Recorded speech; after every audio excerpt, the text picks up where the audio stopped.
No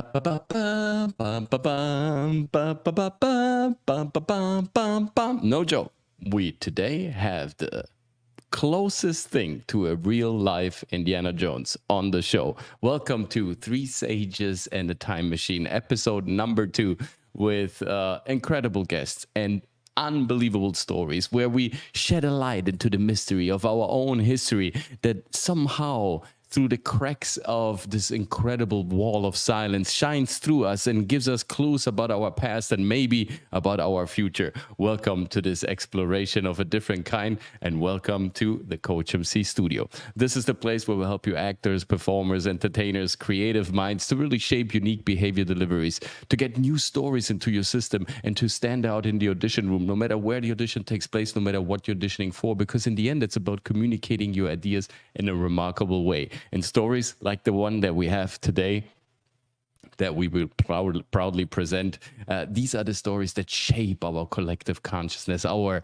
imaginarium, right? The stuff that we can propose in the audition room. This is what makes us unique and gives us all the facets in order to really deliver something truly amazing and inspiring. And guys, chat, welcome creative community, and buckle up to like a truly unique episode of this show. So without any further ado, let's jump right into it and let's discover the mysteries of the past and let's see what's cooking.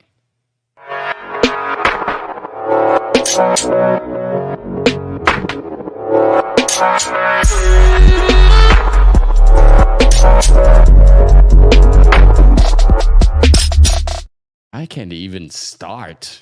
Where should we begin? I mean, let's take an explorer from Hungary. Let's take a priest from Italy. Let's mix in an adventurous cinematographer from Scotland. Let's put in the Ecuadorian government, some US heroes from the past, and let's stir this up with some secret mission type of narratives that are all true and somehow mysterious, and the whole, stuff sprinkled with a book that claims stuff that actually turned out to be false, but nonetheless still withholds some secrets that today we hopefully gonna disclose to the fullest, right? So welcome to this truly incredible show. It's time again for Three Sages and a Time Machine, and let's welcome also one of these wizards of words, right? One of the great Welsh ancestors of today, right? Of the great and heritage coming directly from the island where it's truly late. So thank you so much for tuning in, Ryan Roger Ethe. Well, hello everyone. I hope you're all doing well. I spend 10 minutes combing my hair and it's still Yes. not correct, but at least I'm here on time. I was slightly late last time because, well, of course, I had my own show to wrap up, and I was on 3 hours sleep, so I was not firing on all cylinders. But it's great to be here now, and hopefully Dragon Slayer turns up soon, assuming he's finished cutting someone's grass for about $40. And let's get right into a very interesting story that inspired a great cinematographic franchise. Oh, that was an interesting way of how to put it. How are you, good sir? I'm doing well. It has been quite a long and good day. May has been a great month for reality-based, and being on this show is like being in a position where you can just step away from topics of the day and the crazy progressive lunatics and delve right into a niche that is barely covered, and I think needs to be covered more, but it's criminally underrated and niche for a reason.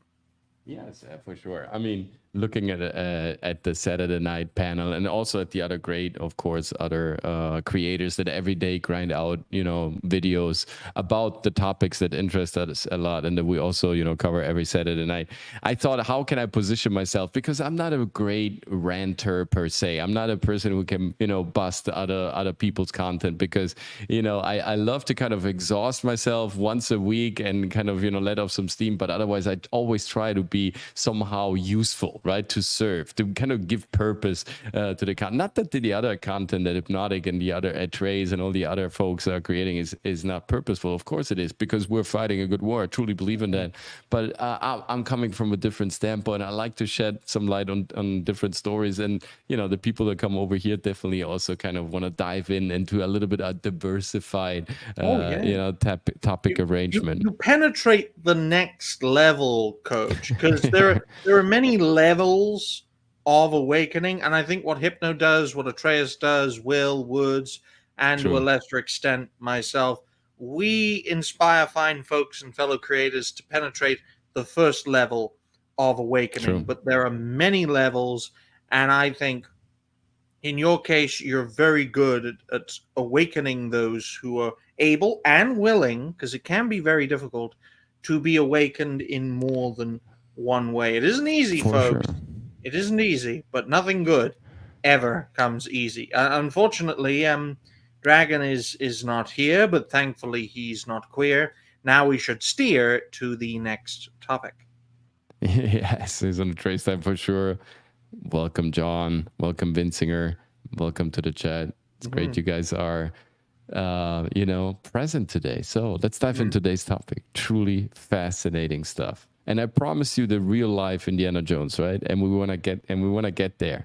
But before that, let's set the context a little bit. Let's present someone else, someone who's absolutely crucial to this tale. Without him, nothing would have come out the way it actually did. So let's start with a guy whose humble name is Carlo Crispi Croce. And Carlo Crispi Croce is basically, coming from a very wealthy industrial family of Italy, Padua, and in his young years, he nonetheless, he's very well educated in anthropology, and he writes exams on and very interesting university work on history, and of course on the matters of faith and everything. Nonetheless, he decides to to say goodbye to the wealth of the family and to the privileges that he kind of enjoys over here in Europe. And as being a good Jesuit, a Jesuit in the most positive way, right? He sets on a big campaign to missionary causes to set the word of the gospel free in South America, and he travels to Ecuador to this little place, Cuenco. It's a little city there, and he immediately becomes he becomes a very popular person. He brings his Italian character, but nonetheless the humbleness of the Jesuit order. He works there at the local church. He preaches, but he's very good to kids. He seems to be a fantastic addition to the community there. And people, after a short while, they kind of, even though in the beginning being a bit skeptic, but after a short while they completely see his genuine, intentions, and he becomes one of them pretty quickly. And we have they were also fascinated by the fact that he had a nose as big as a cheekbone. So no doubt piqued the interest of many locals. For sure. No, absolutely. Definitely, he had something. He had like an interesting physique about him, right? The way he was coming over, it was to people very, like, they have never seen anything like it, right? He was a very kind, very interesting human being, very versatile, many stories, many jokes. He had always something to tell. He was, helping the kids with their studies, helping the families over there. So they dedicated a statue to him. The government of Ecuador later, wrote a letter to the Pope to consider his sanctification. And after 40 years in Ecuador, like, everyone in this area knew who Carlo Crispi Croce was and was loving this person. So Carlo created all sorts. He even opened up a movie theater in this little village. He created all sorts of programs, school programs. But he didn't just stay in the village. He also roamed around in the territory, and he missionaried his faith also to the indigenous people there, and the people there have been called the Shuar tribes people. They're in this area very famous indigenous people that were highly respected by the civilized, population, because they were the old ancestors of these folks living down there, and somehow they were also the protectors of the land. And when they met Carlo, I think it was a famous incident, a little like a fracture that happened to one of the tribes people there, and he sort of disinfected it and cleaned it, a little bit like in a Hollywood movie, right? This typical scene where the stranger from far abroad that looked and behaved completely differently, that maybe in the beginning was even considered a threat, kind of turns out to be not only friendly but to be very helpful and to have these powers of even healing, right? So their demeanor towards him changed abruptly, and all of a sudden he became more and more acquainted with the Shuar people, with the Shuar tribesmen, and he even filmed them on camera back then. Oh my. Oh, and here I have to say something, because it looks like we have finally somebody kind of catching up. So did you cut that garden and get that $40, Dragon? That's Mexicans. That's not what Cubans do. What are you talking about, bro? You're all alike. Oh my god. Well, now we're gonna tell you steal your woman. Well, now we're gonna tell you about the White Wizard of Italy going to save Ecuador and not looking like someone who could completely rob you and then run away. Oh god. Hey, Dragon Slayer, good to have you on board. And also, of course, Ryan, why don't you tell people really quick before we dive right in where we can find you just to catch up? Sure. Well, folks, if you haven't already, you can check out Dragon Slayer commentaries. He's the only creator worth a damn called that. He makes great videos once every leap year. And that's why he is so criminally underrated. As for me, you can check me out at Ryan Roger Athe, host and founder of Reality Based. We made quite a few videos for.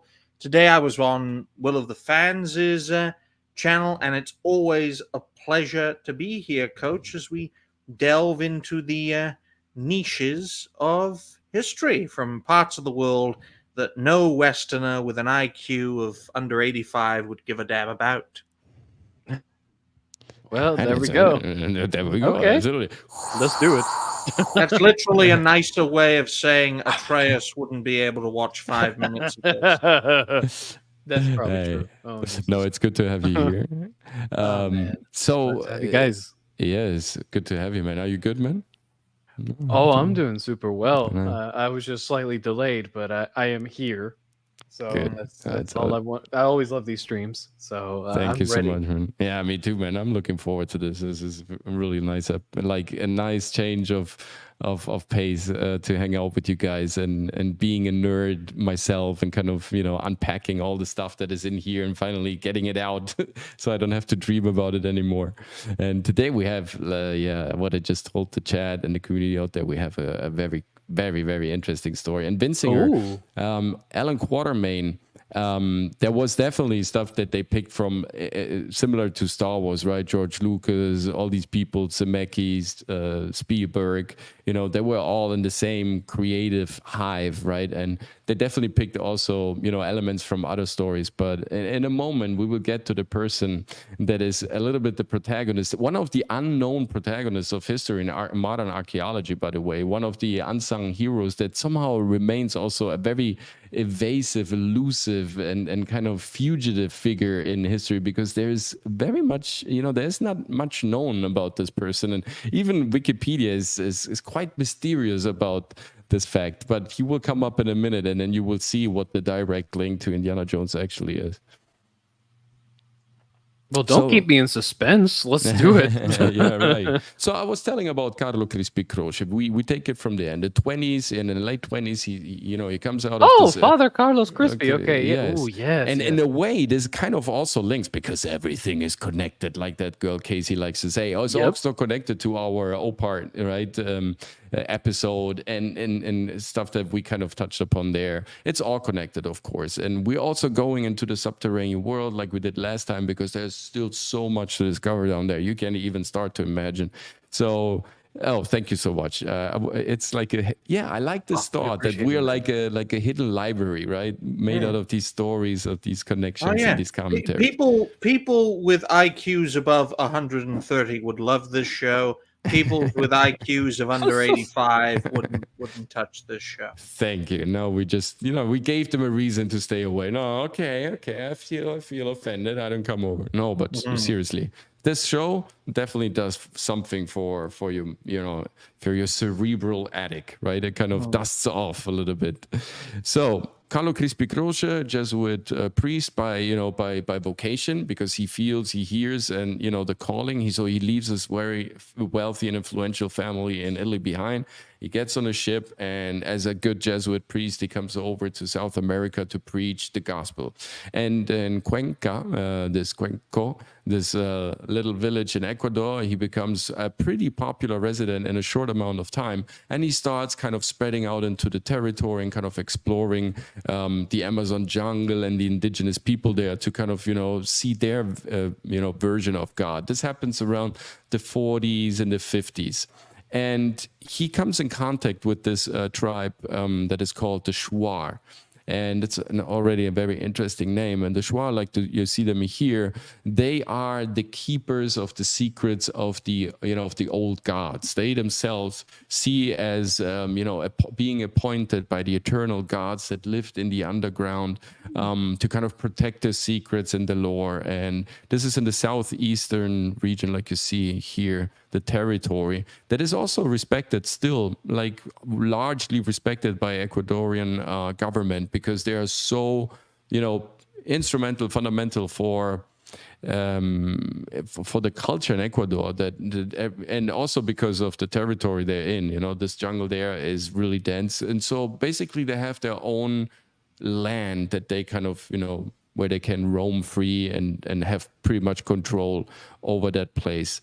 And after a while, Carlo Crispi Croce helps them also with some medical issues. And as a thank you, on one day when he was down there in that region, they bring him a little piece of metal that is somehow strangely engraved with some weird ornamentations.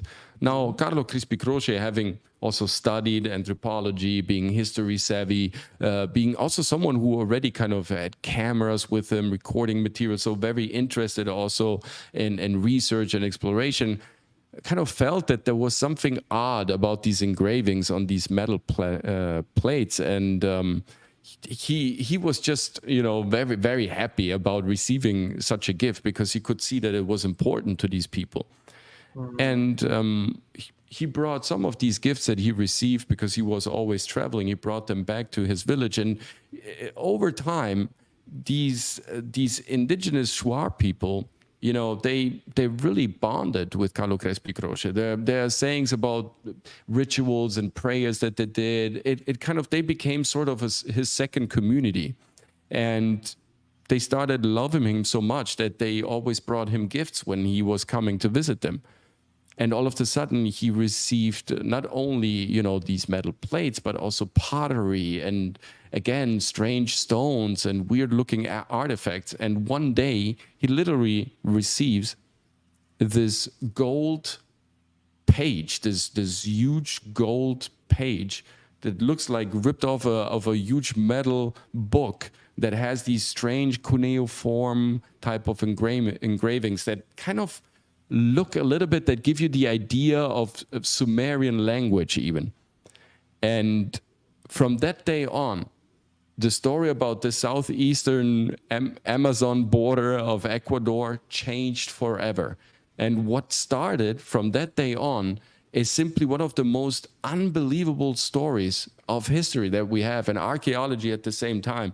And the further we kind of, fall down this rabbit hole, the weirder and more bizarre the events become. And I really don't know actually what happened, but I want to lay it out to you, because this is truly amazing and unique. And this is also why I love these type of research studies, because they show us that beyond the curtain of, oh yeah, that's just a conspiracy, that's just something, weird stuff, lies, whatever. You see so many intrinsic, interesting networks, so many people collaborating that you can't but somehow, believe that there was maybe not everything what we spectacularly deem like, oh yeah, there was like an alien ship or anything, but still, I think that every legend kind of contains a seed of truth, and here we have many flowers of truth that will pop up during the show. So I want to know what you guys think about also.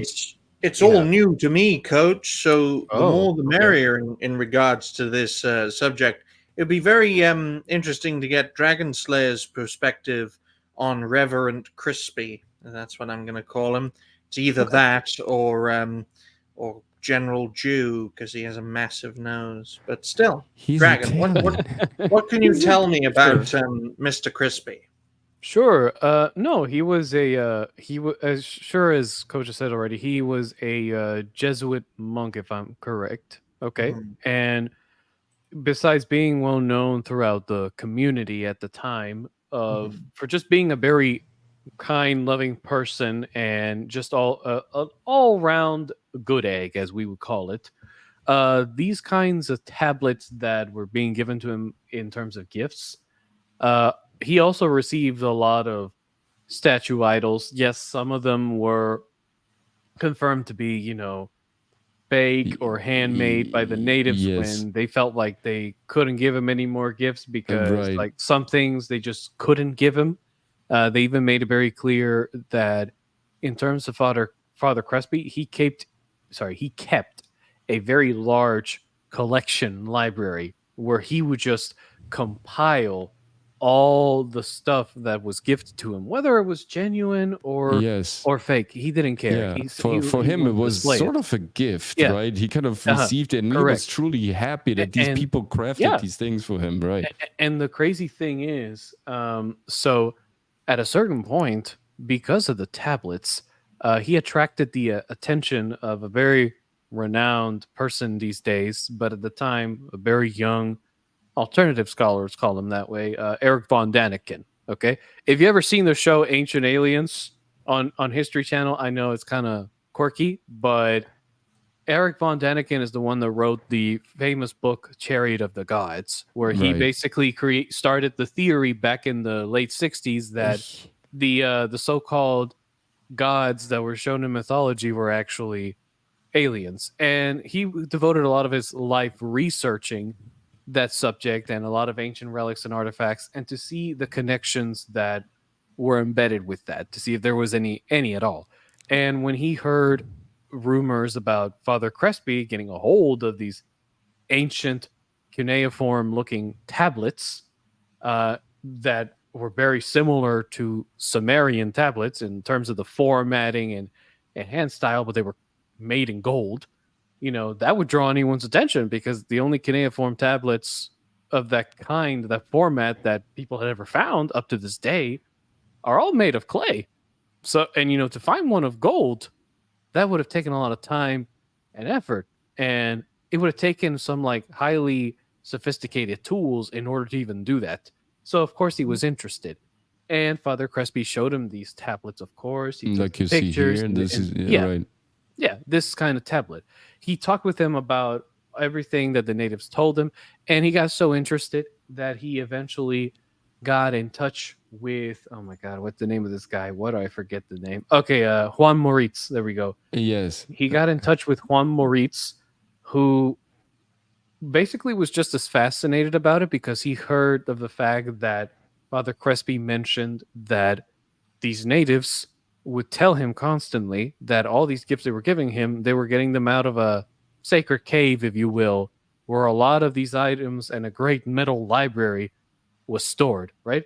Right. And out of curiosity, of course, But let's One let's more- not, yeah, let's right, not go get ahead. too ahead of Yeah, ourselves, okay. because besides of having already kind of disclosed the name of our real life Indiana Jones, right, and kind of ruined my whole show interpretation today. But it's No. okay. I mean, of course, what should I expect from you? No. I mean, But I am this- the derailer. this monk looks like the bad guy from he does, a right? potential He does. Indiana Jones. No, but the movie. thing But is, he's the kindest yes, soul ever. It's crazy. There were certain gifts that were sort of like they have like sometimes written over pages of kind of imprinted, new forms into old existing plates, and some of them were absolutely debunked as being fake or kind of reproduced by the Shua, who kind of just vouch for his love. But over time, in this period of almost 30 years, Crispy Croce accumulated over 50,000 artifacts.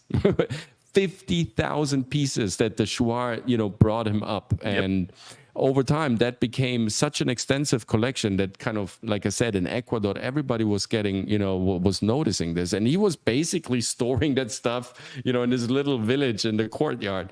So they decided to collect funds to build a museum out of it. And when that word spread, many people started kind of, from the international archaeology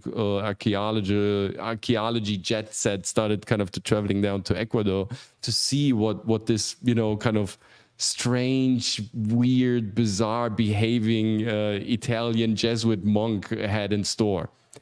At the same time, though, let's take a little break. Let's go away from Crispy for a second. There was this Hungarian family living in Europe, and the Moritz family. And there were also explorers.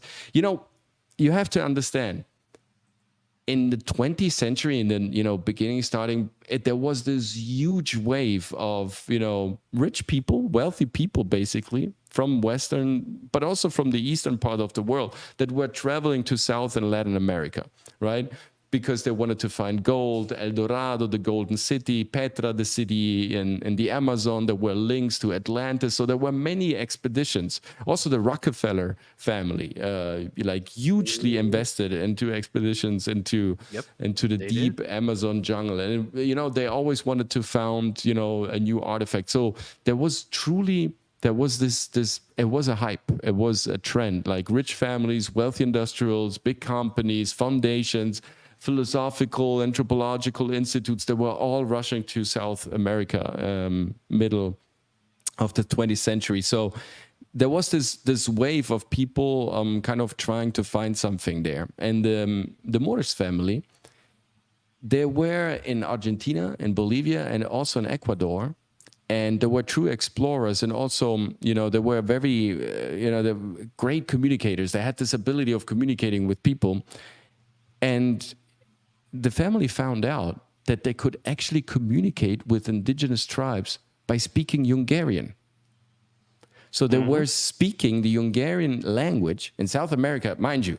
20th century, there was no internet, there was no global connection, there was not tourism, mass tourism going on. We were talking about tribes that were truly living secluded, still under pretty much, real life condition like it used to be for the last 500 years, right? It's hard to tell because, of course, we had the Spanish invaders, everything, but we're still talking about tribes that were still living in a jungle, still pretty much secluded, still pretty much off grid and not connected to the rest of the world. And here we go. The Moorish family found out that at least with 3 tribes, they could fully understand what they were saying. They could actually effectively communicate. It wasn't just some gibberish that coincidentally kind of made sense somehow, that was, accompanied, kind of compensated by gestures. No, it was communication.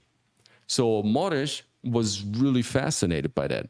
And it was around that time when he also moved there, it was the 40s, that more and more voices were coming from the northern parts where he was staying, southeastern part of Ecuador, that somehow a Jesuit monk found an incredible, treasure, something really amazing.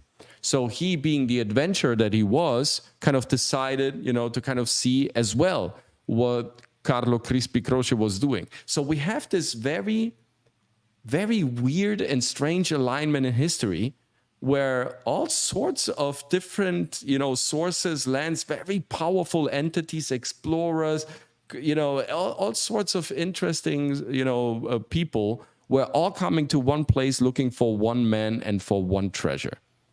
And so you can definitely say that the gold library of Carlo Crispi Croce and the story of Janos Morris and Steve Hall, like we're gonna present in a bit, that this is a complete real life modern time Indiana Jones tale. Wow. Well, something had to inspire it, ladies and gentlemen. Yes. Like most great franchises, they are essentially mirrors, whether they're light mirrors or dark mirrors of our own history. So it'll be interesting to see where this tale takes us over the next 90 minutes for me, and most likely over the next 2 hours for these two gentlemen. And here you have it. Janos Morris, a leather hat, always a whip, jeans, bottom shirt, right? This is how he used to roam through the Amazon jungle and communicate with these indigenous people and bringing artifacts back to Hungary and being also connected to the universities and to the aristocrats there. And he was writing also on a book to kind of debunk the theory that the Hungarian language is somehow connected to the Finnish or to the existing theory of the etymological development of the Hungarian language. He was firmly convinced that his ancestors, like we're also saying on the show, were not actually coming from the East, but coming from the West, from an older civilization. And this also links in to what Dragon Slayer somehow is also an advocate for on the show, kind of this all connecting Atlantean civilization. Oh, I thought Dragon Slayer was pro-gay, so that's what He I looks thought. a little bit like Alec What you were Baldwin. He's not Yes. pro-gay. What the fuck is going on here? How do we go from here? Oh my God. that's weird. Yes. So Yeah, Dragon Slayer is very weird. Please continue. Always have been. Gay. Oh, motherfucker. Continue, Mr. Coach. So, Mr. Janos Morris was, like you said, traveling through these various parts of South America, and he started investigating this connection. And he could at least speak with 3 tribes in Hungarian, the Kahari, the Mochica, and the Purua. And he collected more than 10,000 names, geographical and family names that had Hungarian origins. Some of them examples include, all these names, the Appas, the Ayas. Here we have also the same meaning. Aya being the eye, being the noble race, being the noble people, the Ariana. So it's interesting that an indigenous people from Ecuador has the same meaning attached to the same word that we used in Occident, right?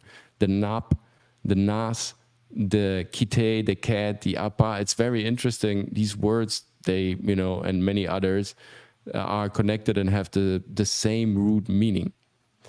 And yes, he also heard, he was later also connected to Erich von Däniken. Hungarian language arises and has influence from Mongolian roots. Also, the Central Asians discovered America before the Spanish. Yes, we talked about the Massagetes, the Alan tribe that was later defined also the Huns. They were actually not dark-skinned and with dark hair and high cheekbones. They actually were fair-haired, rather ginger-haired, had blue eyes, and these are the people that the Caucasians, that we call the Caucasians. And yes, you can say that they coming from the Mongolian steppes and Mongolian roots, but they're actually fair-skinned, right? And we talked about this in with the open class students, where we extrapolated the secrets out of the Scythians that later became one of the Scythians even moved so far till Poland. So it's easy to assume that, Poland, Hungary, it's all there, that these territories where the Khazars, the Tartars, this is all the same root people, and they're all connected to each other. Mm-hmm. So Janos Morris travels to this place in Ecuador and meets Carlo Crispi. But I want to show you something first it's truly funny, just to give you an idea how crazy it was back then, right? This is actual footage from these expeditions, right? What we My Or we- goodness, the world was black and white, and it was so grainy, no one could see past their own hand. Everything was. These are the Shuar people back then. Really crazy stuff. And as far as I can tell, this is material that was actually shot by Crispy. Oh, This I is can all- speak Shua. Oh my god. Yeah, it's perfect, man. This is even the dialect. Oh, that's close. Yeah, that's very close. So Oh my god. he travels with these people, and all of a sudden they tell him, you know, the stuff that we brought to you, it's not just, you know, something, it's actually, it's part of the, you know, part of the treasure of our gods that are still living or used to live, you know, in these caves. And all of a sudden they bring out stuff that looks clearly Sumerian, and there is no other way to put it. You know, Crispy, you know, shows Egyptian, Sumerian gold tablets to the world, and tells them about that the Shuar people believed ultimately that, you know, the Aztecs, they had this mythology that there was an ancient underground tribe, the Chicomotsk, or Shikomotsk, yeah, the Shikomotsk. Chico Chicomostok, right? The You know, Chicomostok. reading that sounds like Chi-Com Oztok. So communism has been around for way longer than we thought, folks. And I gotta say, the Shua God. are either a byproduct of something super advanced, or they're very, very committed and smart thieves. And they, I would beg the former and not the latter if they were given. I guess The he's Shua, an agent of the Chi-Com menace. We need to have them arrested for Yeah. communism. Oh, Can great! you- Let's get McCarthy on it. Oh wait, he's gone. Shikamotso. So in this old Oh, mythology, they tell you that the Yes. Aztecs and everyone else, they were connected to this ancient, or, you know, original race that was living in 7 distinct caverns, and that the gods were coming from within, that they were intraterrestrials, not extraterrestrials, but from inside of Earth, and that, you know, they were coming from this old country, this inner kingdom that we illustrated last time, right? Some sort of a interconnection that's, you know, tunnels that are spawning all over the globe, where you can find this one big kingdom, and they were coming from this kingdom, and they claimed that this kingdom was inhabited by gods. And these remains, these tablets, these plates, all these gifts, these toys, everything that they still had there, they were not to be touched. Similar to what Indian belief is, right? Where you have temples filled up with gold, where people around are starving from death, and population sometimes is poorer than we can imagine. But these temples, nobody dares to touch the, you know, the treasure of the gods, right? Looking at this picture on the far right, where it belongs, do you know what that looks like, folks? That looks like a coronavirus. In That's a what way, it that does. looks like. Interesting, yeah. It's the mushroom. It's the world tree. You have a lot of, and you see here clearly that they, you know, believe that, you know, the jaguar people, the wolf people were living outside, but inside, this is where they actually originated from. Like literally, you know, coming from the stones and then walking into the outer life, into the upper life, into the upper world. And so Croce was receiving these incredible gifts. And at a certain point, there was a person named, I think, Richard Allen or Steve Allen it was. No, Stan Hall it was, right. And he's a Scottish guy. And this Steve Hall is a relative to the Armstrong family. And so he flies down there and he visits Carlo Crispi, of course. And this is the beginning of a new part of the story. Mm-hmm. So we talked about Morish a little bit. We talked about Crispy. Now Steve Hall, the Scottish guy, comes into play.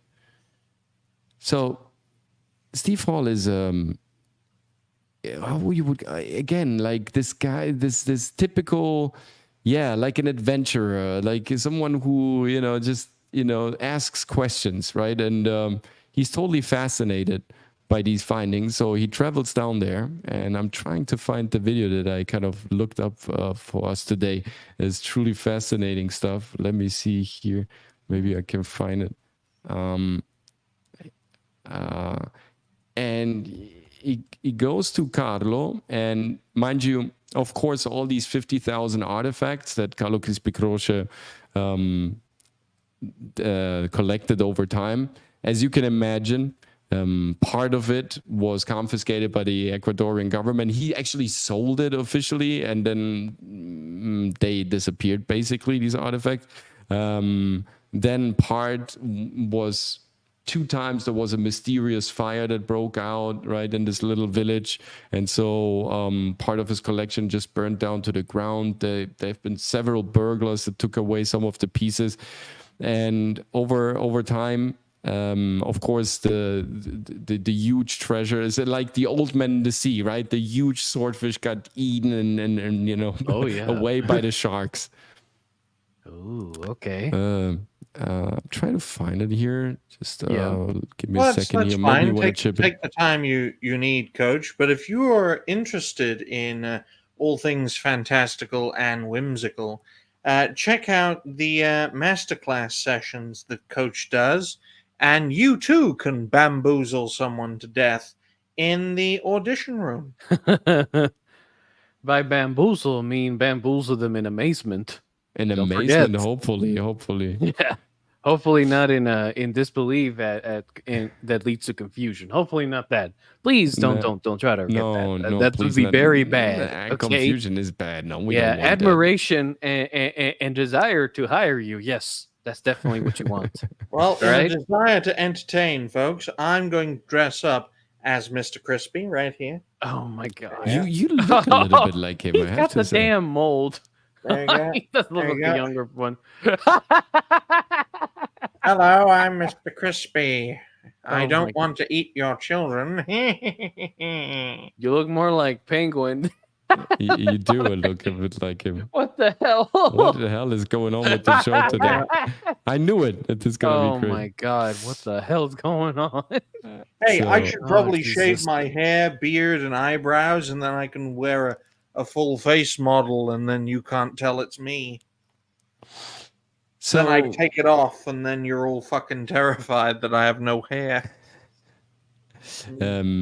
Steve Hall is the Scottish engineer that was, like I said, he comes down, and from this moment on, when he meets Crispy-Croce, his life changes in an incredible way, right? He is completely flabbergasted by what he finds there, and he writes to many of his friends and to colleagues also that he can't just believe what Crispy is showing him. The Vatican was, a couple of days before he arrived, the Vatican was there and kind of took also some pieces away to bring them to further examination. Of course, these pieces also disappeared to Rome, to the Vatican laboratory. By the way, Coach, are we gonna talk about the very renowned guests that they invited over to that expedition? Oh yes, or you want me to hold sorry. on to it? Yeah, I want to hold on to it because this is Oh like yes, it's a this is really a good nice- one, Ryan. This is a really good one for sure. Steve Hall, he puts all his money. He's completely in fever. All his influence, everything that he has, he puts it into this project, because from the moment on he met Crispy, everything changes. And so now we have the combination of Erich van Däniken, who was already in the 70s popular for his books and the ancient, astronaut theory and everything that he brought forth. And we know that he is a very flamboyant, very exaggerated character that, sometimes overemphasized certain details or straight out, lied about certain facts in order to gain more and more attention, because he was believing in the good, faith of his actions. And he wanted people to get to really acknowledge that there is something weird about our past. And he was one of the big contenders of this. And now we have Juan Moritz, this explorer that believes that somehow there is a connection between Atlantis and our Eastern civilization that we have. We have Erich von Däniken, who believed in the ancient astronauts. We have Crispy Croce with 50,000 artifacts that, come from nowhere, but seem to be crafted in Egypt on the other side of the ocean. And Steve Hall brings this enthusiasm and also cinema and connections and networks to this whole game. And so all of a sudden, in the mid-70s, this little village literally explodes and busts over with people, with gold diggers. There's this gold rush type of atmosphere all of a sudden there. And everybody believes that in those caves down there, they can find the Indiana Jones, the Holy Grail, the find of the century. Good. Yes. Good. And it's also good to know that this inspired many great stories and one absolutely awful one. No, but yes, the one that shall not be named with Phoebe Waller-Bridge. Yes. Oh my goodness! But we have all all the nose and how chin. Can you, in this very fascinating, beautiful topic, let's not even I'm think a about it. bag. I'd wear the chin attachment too, but I have a beard and I don't want my hair to fall out. It's already falling out. What do you mean? It's already falling out. What do you mean? It's already going down. Both of you. I'm going like this now. Twats. I don't understand. I love this. Oh, it's good. Oh, So- man. Go ahead, sir. Again, we have this in the Chicomozok, right? Chicomozok, right? We have this narrative. I got you. Look. Chico. Chicom Oztok. Shush, you British man. I Your come pronunciations are Ostok. not your best suits. Hold on. Dragons are homo. Oh, fuck you. Anyway, Chico, Moz, Tuk. Chico Mostok. There right? you go. Yeah, this There is you it. go. Yeah, why There it don't you is. say Chico it? Mostok. Why didn't you say it before? Right? No, I we got it. did. You did, Chico Mostok. Yeah, Chico Right, Mostok. So in the Chico Mostok mythology, we discussed this last time about in the eastern parts, the lamas, the lamas and the other Eastern Oriental people, they believe that there is Agartha and Shambhala, right, beneath earth. In the Chico Mostok mythology, we have the Seven Caves Kingdom, right? So again, we have also a mirroring of mythologies, and here we have some original footage. This is Crispy Croce in, I think this is 75 or 76. This is Over 40 years, the old priest has gathered together a backyard museum in his orphanage church. Jesus Christ, Coach. Could you turn it down, you stupid... I'm sorry. For each system Sorry, Stanley it's Hall, all there right. are certain special Turn it pieces to down. look out for, There we go. It's like in good. all the best treasure trails. No, this thing A is... golden plot, Damn. part of the message from the gods, with strange symbols Fuck on me, it. if we and had a an model audience of a dog before carved this, in we stone. certainly don't have one now. Oh, this is quite remarkable because it looks. He just put a curse on you for that. No, he said that it's pure gold. He said in Italian, he has a very strange Italian. It's all pure I mean, gold. come on, man. He looks like a fucking... I know, it's unbelievable. His look, and he looked like this from, when you look up. God damn it, Ryan. Now I can't unsee it. Any That archaeologist nose looks like a villain's nose. You This is clearly a Whoa. Syrian. This is, absolutely Dude, out of that place. is- What the hell? the Sumerian, Babylonian. It's the same design. Yes, it's the same. Wow. It's like It's- wow. Okay, I'm gonna shut up now. No, è re de Babilonia. Yeah, Ooh, this was from dedicated to Babylon. Re del Babilonia. See, we If are you everywhere. do Spanish, you could at least understand half of what he's saying. Looking for objects from the Babylonia of 5,000 years ago. Syrian style. You can tell by the beard.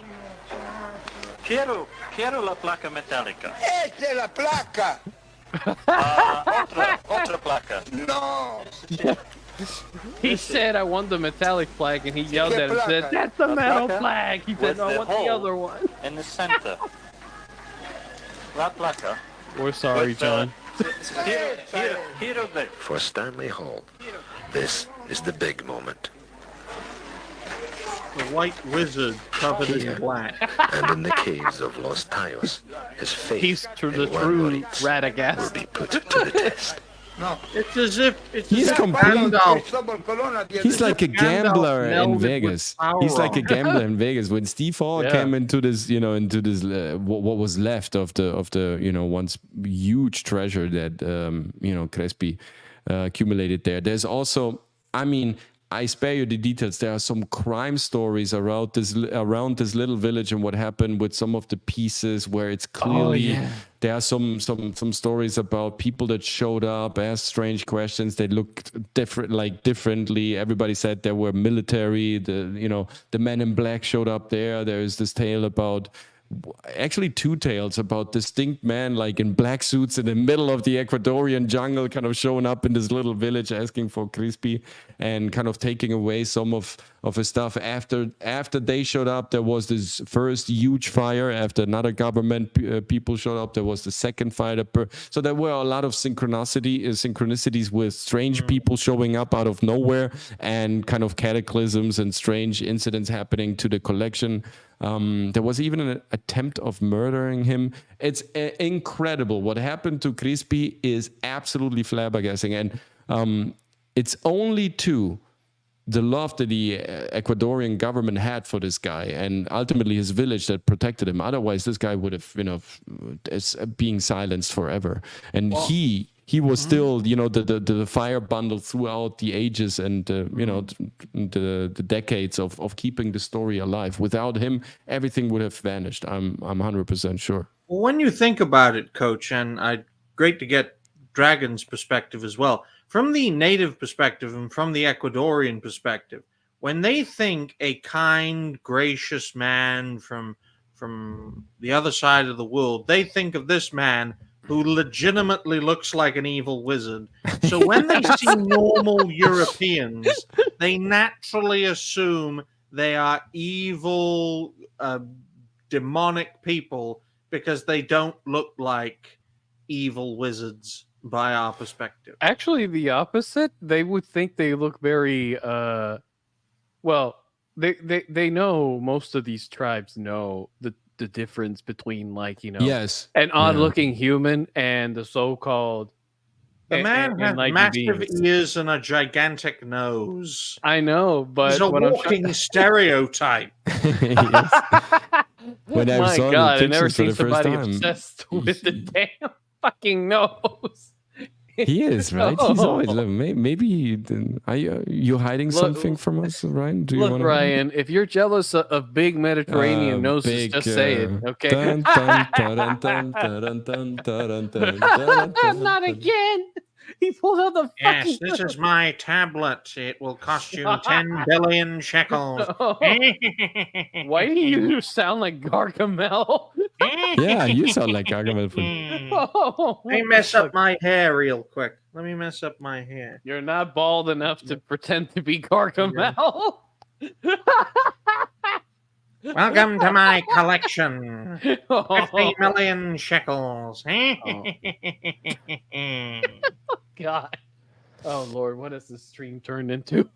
It's really, it's I'm not. We'll get I'm more not viewers afraid. from this, Coach. It's got to be funny because, Oh, God. appeal to small-minded, low IQ Americans. Make them laugh. Oh my God. So Right.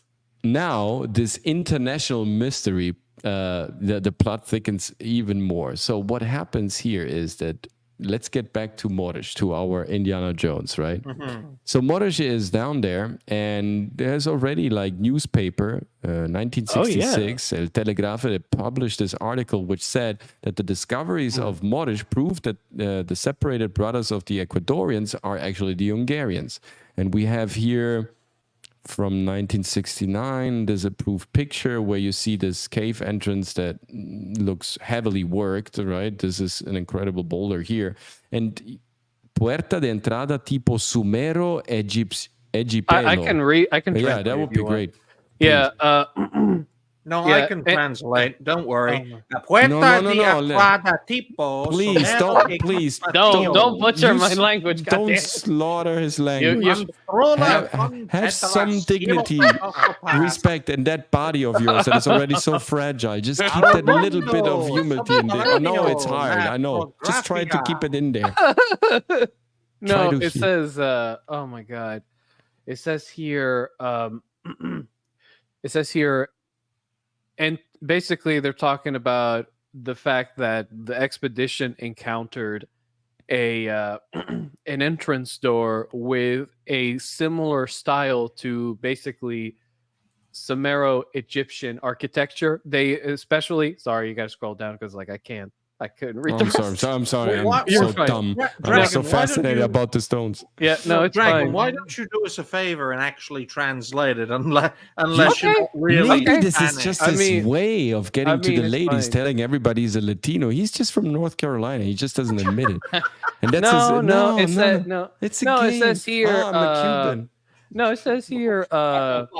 Entrance Sumerian Egyptian style or Sumero Egyptian, constructed with Cyclopean stones Yes, yes. to the subterranean world.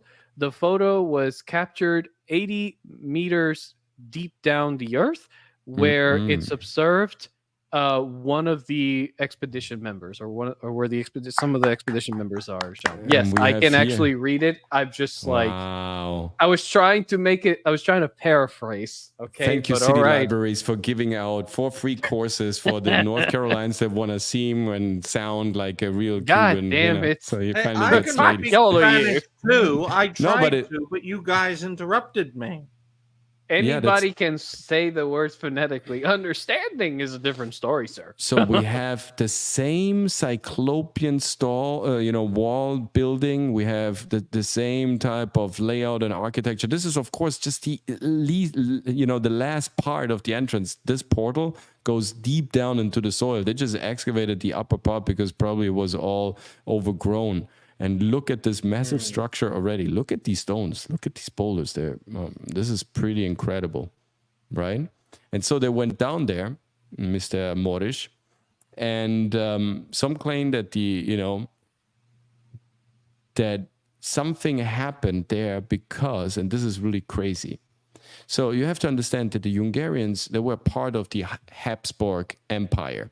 And even in the 60s, right, there was still like a huge influence from of course, the eastern part of Europe, Russia, on the Hungarian people, and also from the old system, the Habsburg, the Austrians, because it was the Austro-Hungarian Empire. So somehow the Hungarians were in the middle between Russia and the Germans, right? And so they were like caught up in these friction. And even to in the 60s, there is this tale about agents from the Habsburg monarchy, some of the aristocrats that were still kind of part of that family, sent out people, mercenaries, down there into the jungle to kind of see what Morish is finding down there, because they didn't want any proof or any actual evidence to kind of surface that kind of refuses the idea that the Hungarians are, that they have to kind of pledge for the German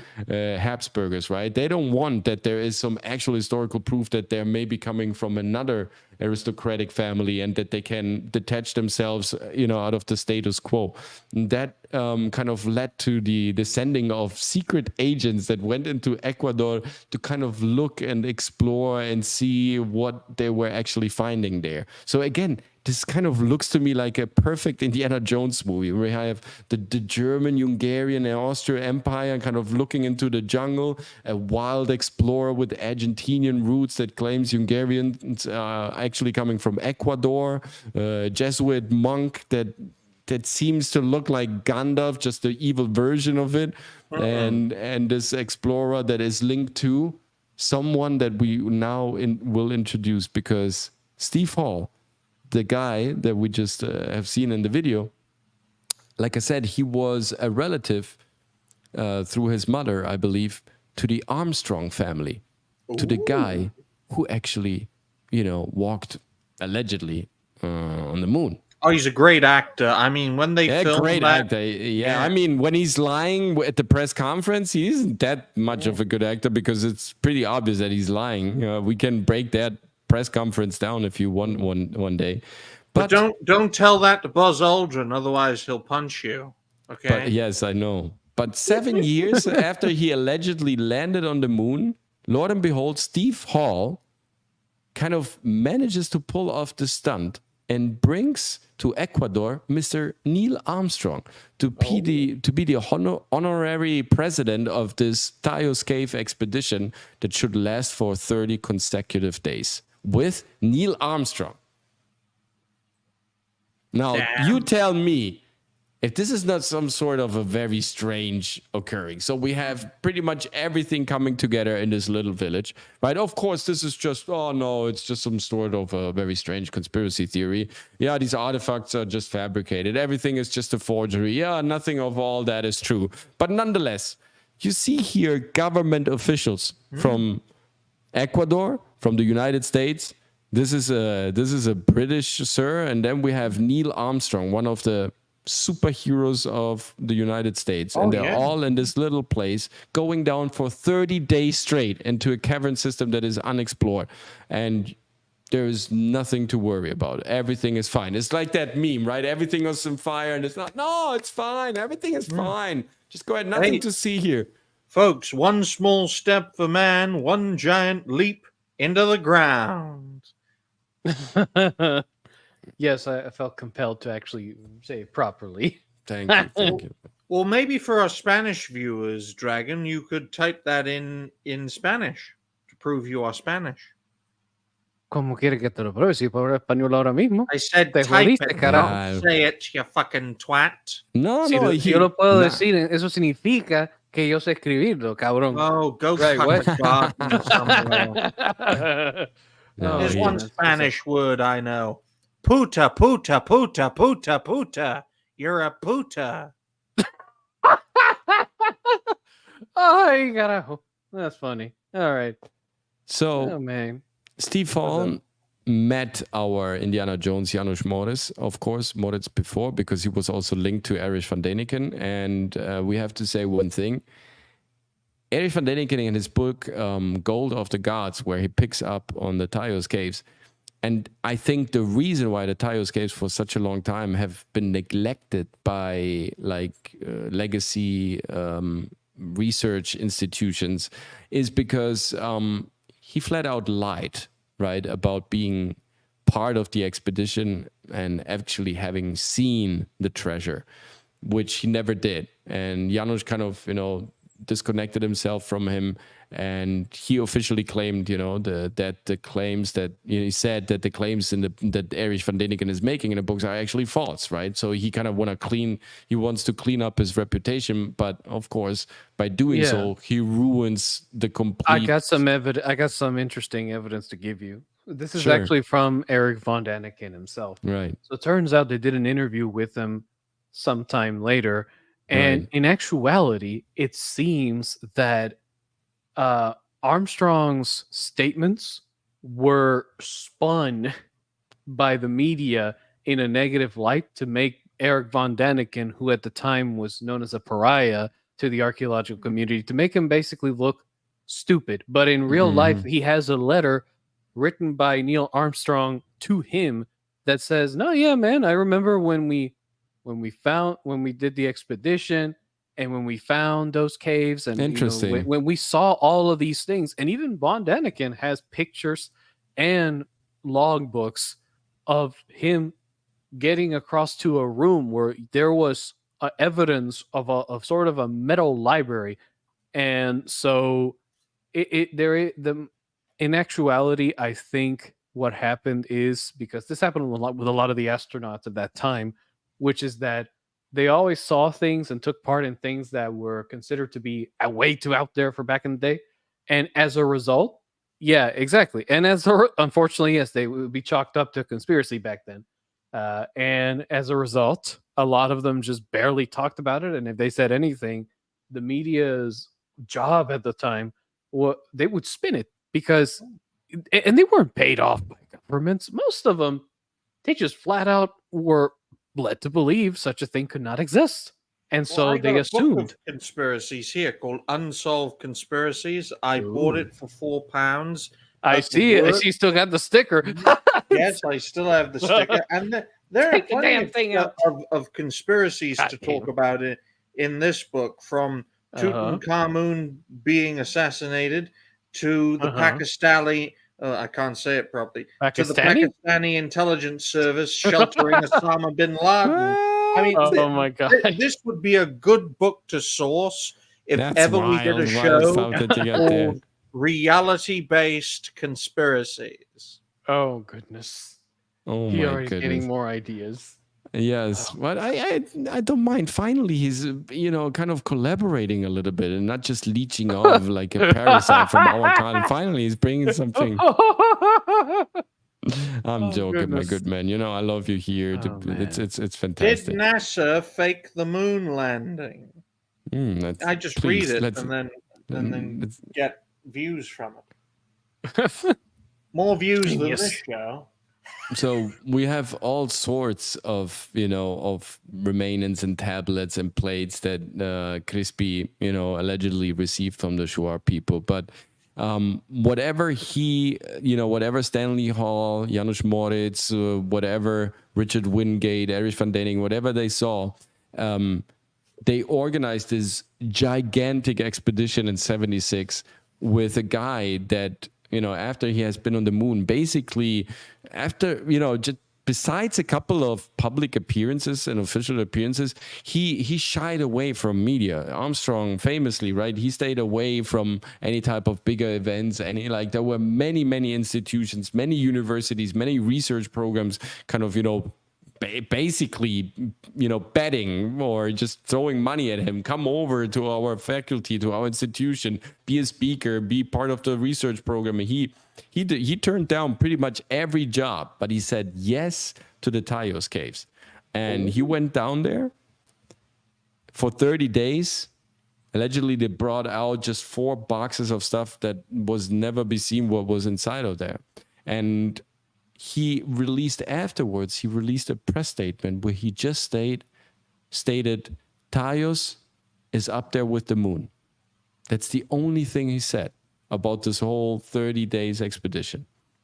So again, we have another fragment of a very bizarre, but at the same time very compelling piece of history that tells us even more than what he was probably trying to hide or what he was not saying. By saying so little and by placing it up there, and obviously after 30 days he was more down there than up there. So you wonder if such a huge star and such a kind of venerated person that takes time to do something, who sent him there in the first place? Like, who arranged all this, right? This would be a very interesting topic to research. Like, who made this all possible? That all of a sudden these governments come together and they fly out Armstrong, who stays 30 days down there, and kind of research Sumerian Egyptian temples beneath the surface of the Ecuadorian jungle. That's absolutely mind-blowing to me. It's absolutely crazy. Oh, absolutely. And just goes to show that there is a deeper mystery involved. If the man who famously said, "One small step for man, one giant leap for mankind," would not be able nor willing to talk about this expedition and the successes of it and the failures of it. For all we know, it could have inspired the Aliens versus Predator movie. They go somewhere, they discover these creatures, and they're like, fuck this, we gotta get the fuck out of here before we're all dead. And that's why they don't talk about it. Yeah. Oh, you say that, but like there's been like a bunch of encounters where a lot of these people do make contact with so-called subterranean denizens, and most of them, at least, they look like your average Joe human, except of course their heads and ears are slightly more protruded, Yeah, and their eyes are further apart, aren't they, Dragon? Yeah. Like Yes. Ariel from the latest Little for fuck's Mermaid. sake. Yes, actually. Well, no, they wouldn't. They're not further apart. They're more like they look like they're set properly, like any human eye, but they are slightly bigger according to some of them. But then again, that's just what I hear on the down low all the time in these circles. I can't again confirm nor deny, but I do like to present it because the truth is reality based, as you say. Oh, You said it again as well. I can't even believe it. My brain. It's spreading. And give me 3 years of research. I won't hurt my brain that much. Oh, go ahead. No, sir. let's let's do it. let's Well, go before further we down continue, the road. I have a book here that will Oh that God. will Oh, that God. will trigger. You code. have a book. You bought a God. book with your money. It's bought- phenomenal physics. It's, You it's bought How many something. pounds is that? 3 Phenomenal, pounds. like 3 pounds. This is not even 3. This is not the price that he paid. Did you steal this book? No. Let's talk about ancient physics and Thales, shall we? No. Let's finish up this fantastic inquiry because this is going even further down the rabbit hole. God. So That would be way further down the road. So Go yes, ahead. Erich von Däniken had to admit that he exaggerated maybe or that there was a lie, but maybe that was also, like you said, propagated to kind of, defame the whole movement and put it under a bad light. And it isn't that always the tactic, right? In the beginning, they laugh about you, right? Then they try to attack you, right? Then they try to kind of, and then in the end you win. So Now if the you- UFOs are all over the place. no, Sorry, go exactly.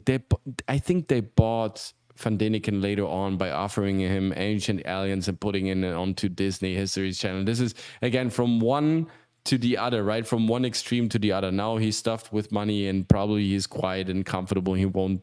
I mean, I saw him still recently with some footage that was still interesting, but I don't know what to think about Däniken. Of course, his books, I read all of them. Yeah. I mean, they were fascinating. This is my entrance, how I got into the whole, before Graham Hancock, there was Van Däniken. Well, before I accidentally draw us into a tangent, to basically sum it, if he's on Ancient Aliens, he chalks up the usual script.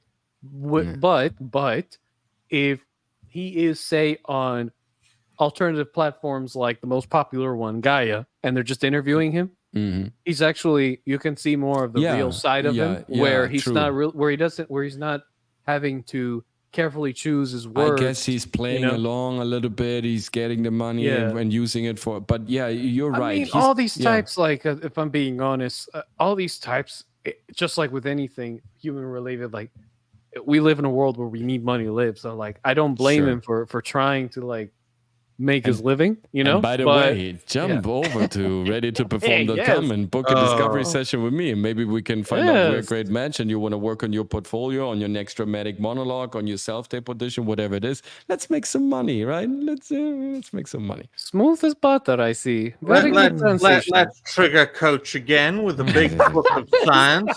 Let's trigger the German side with science.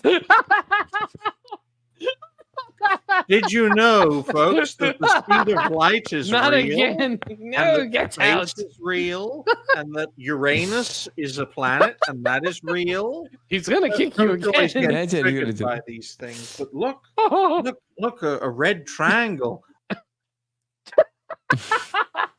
Oh, look, the atom. You can't see it, so it isn't real, Code.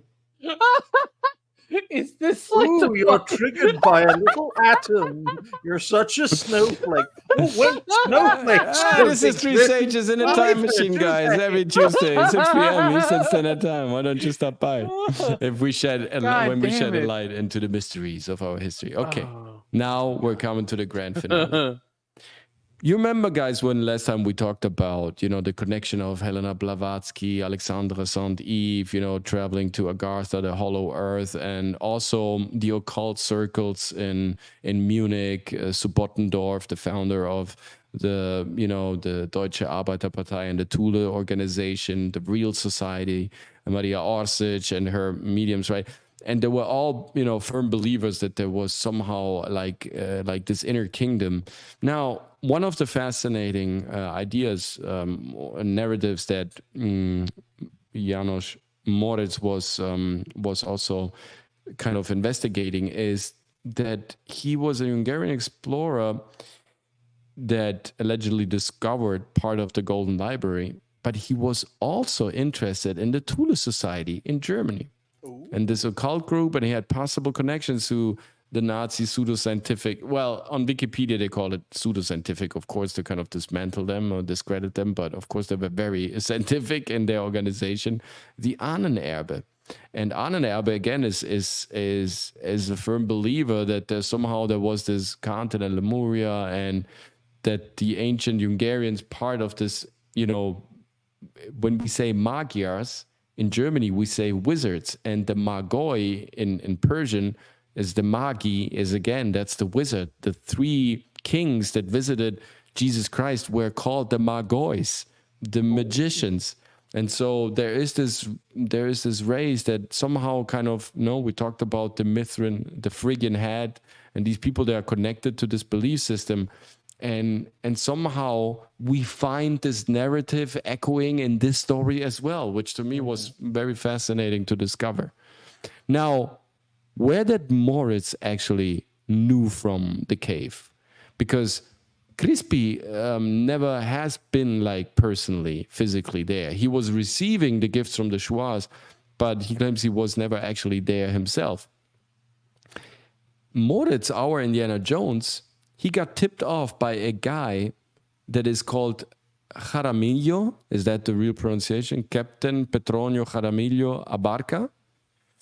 And his uncle was part of the Shuar tribe. That was a friend of the tribe. Similar to Crispy, was helping them and kind of being a very kind person.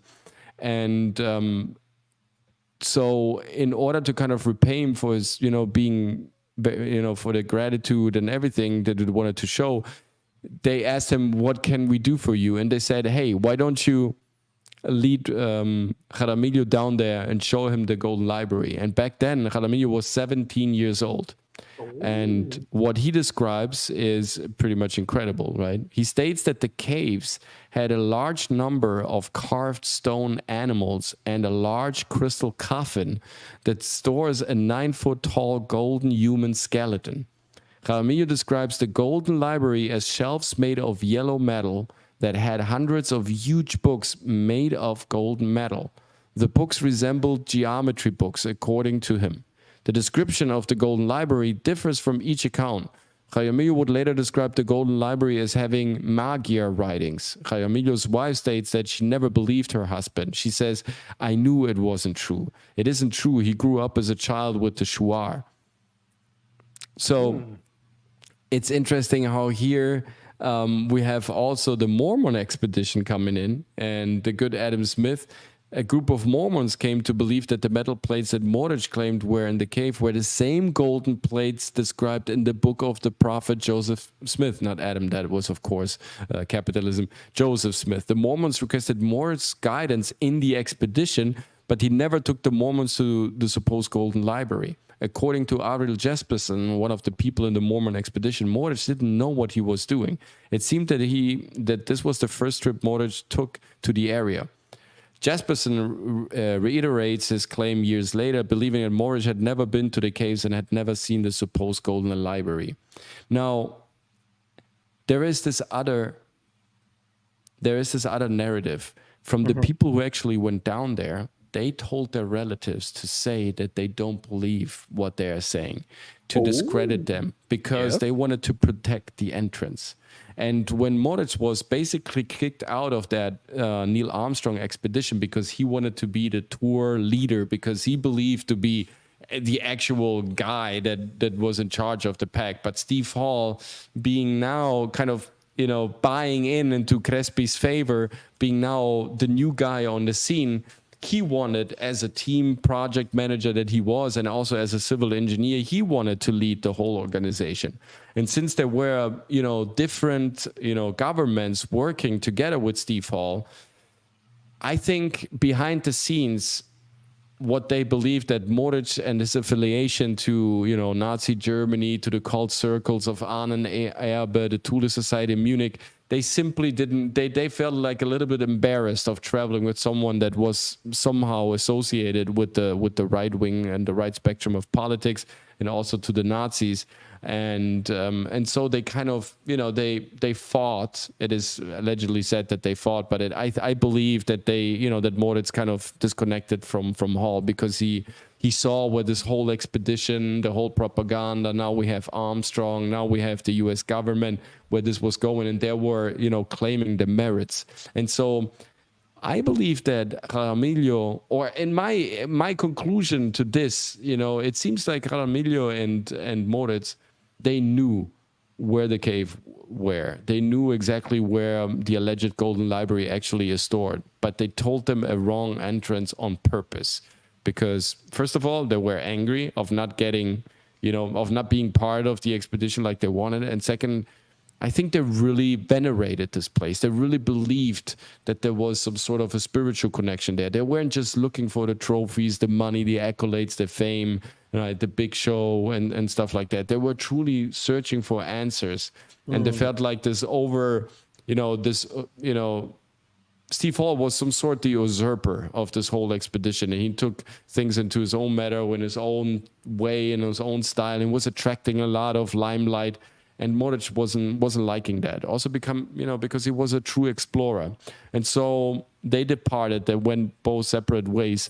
And Steve Hall, even though he did everything he could in his power, the Shuar never actually showed him the actual cave. And so I believe retrospectively that all these family members that were asked if they believed that their respective partners or husbands knew where the entrance to the real cave was, that they actually lied. They said, no, I don't believe my husband actually was there, or I think he was just claiming that, right, or he was just exaggerating, kind of to shut the case and kind of keep it shut.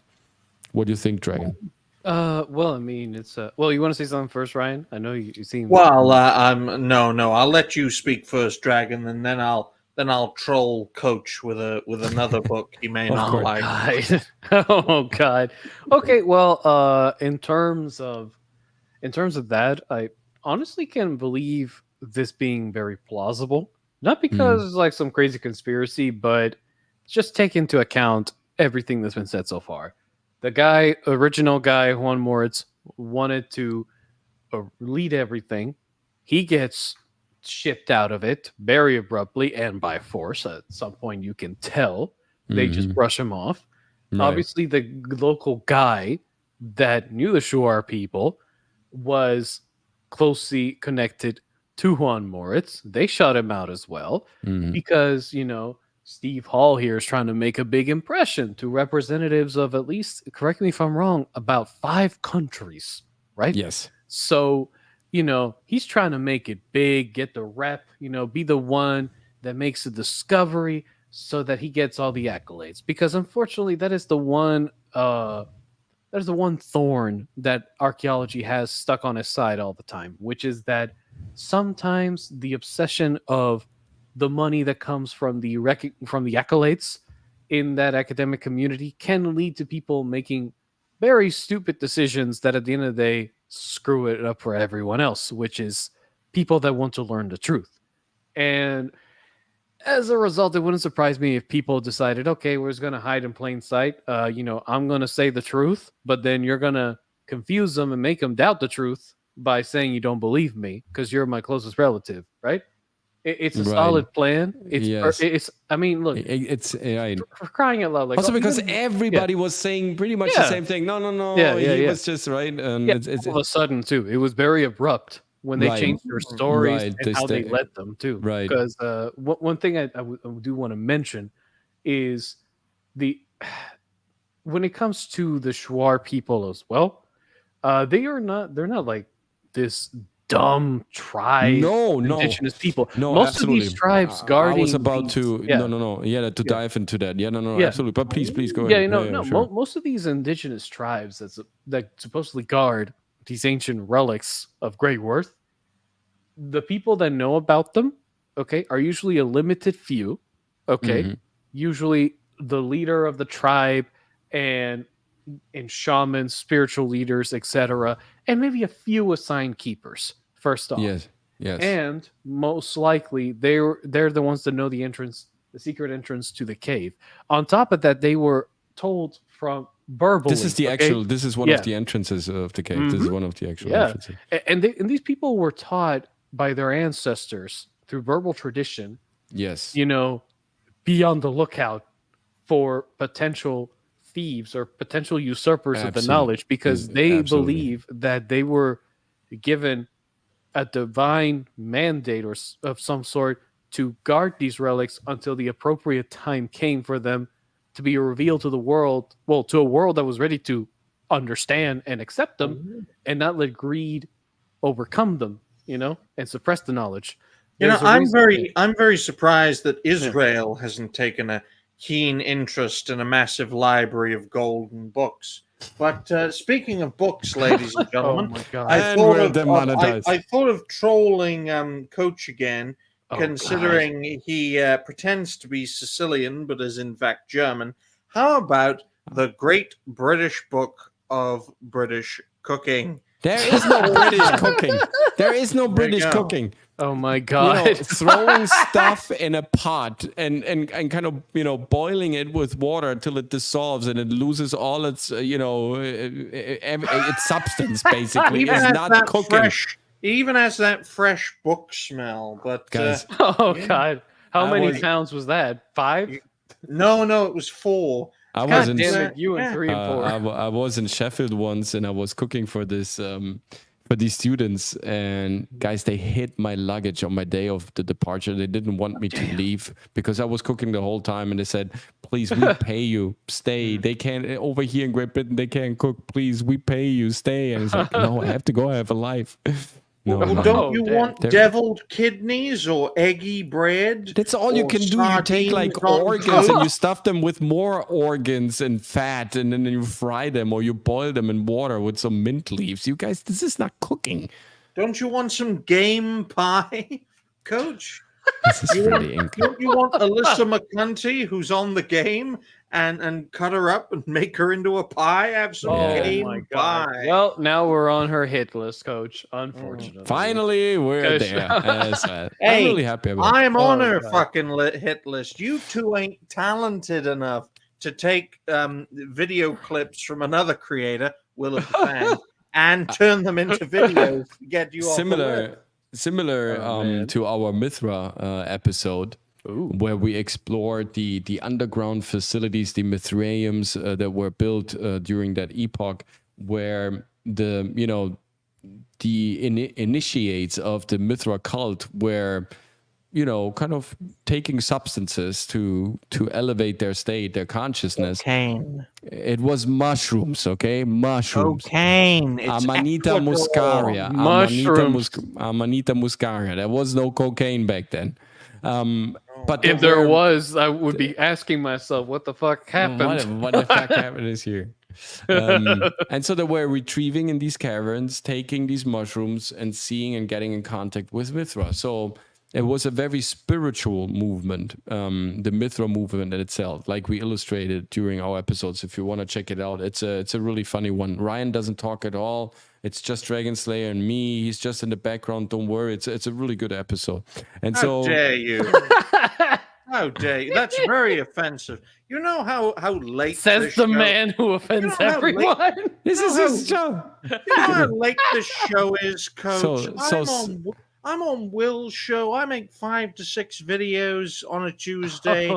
You're lucky I'm here for an hour because no one watches your show, Coach. Without you, I know, man. Thank you so much. Man.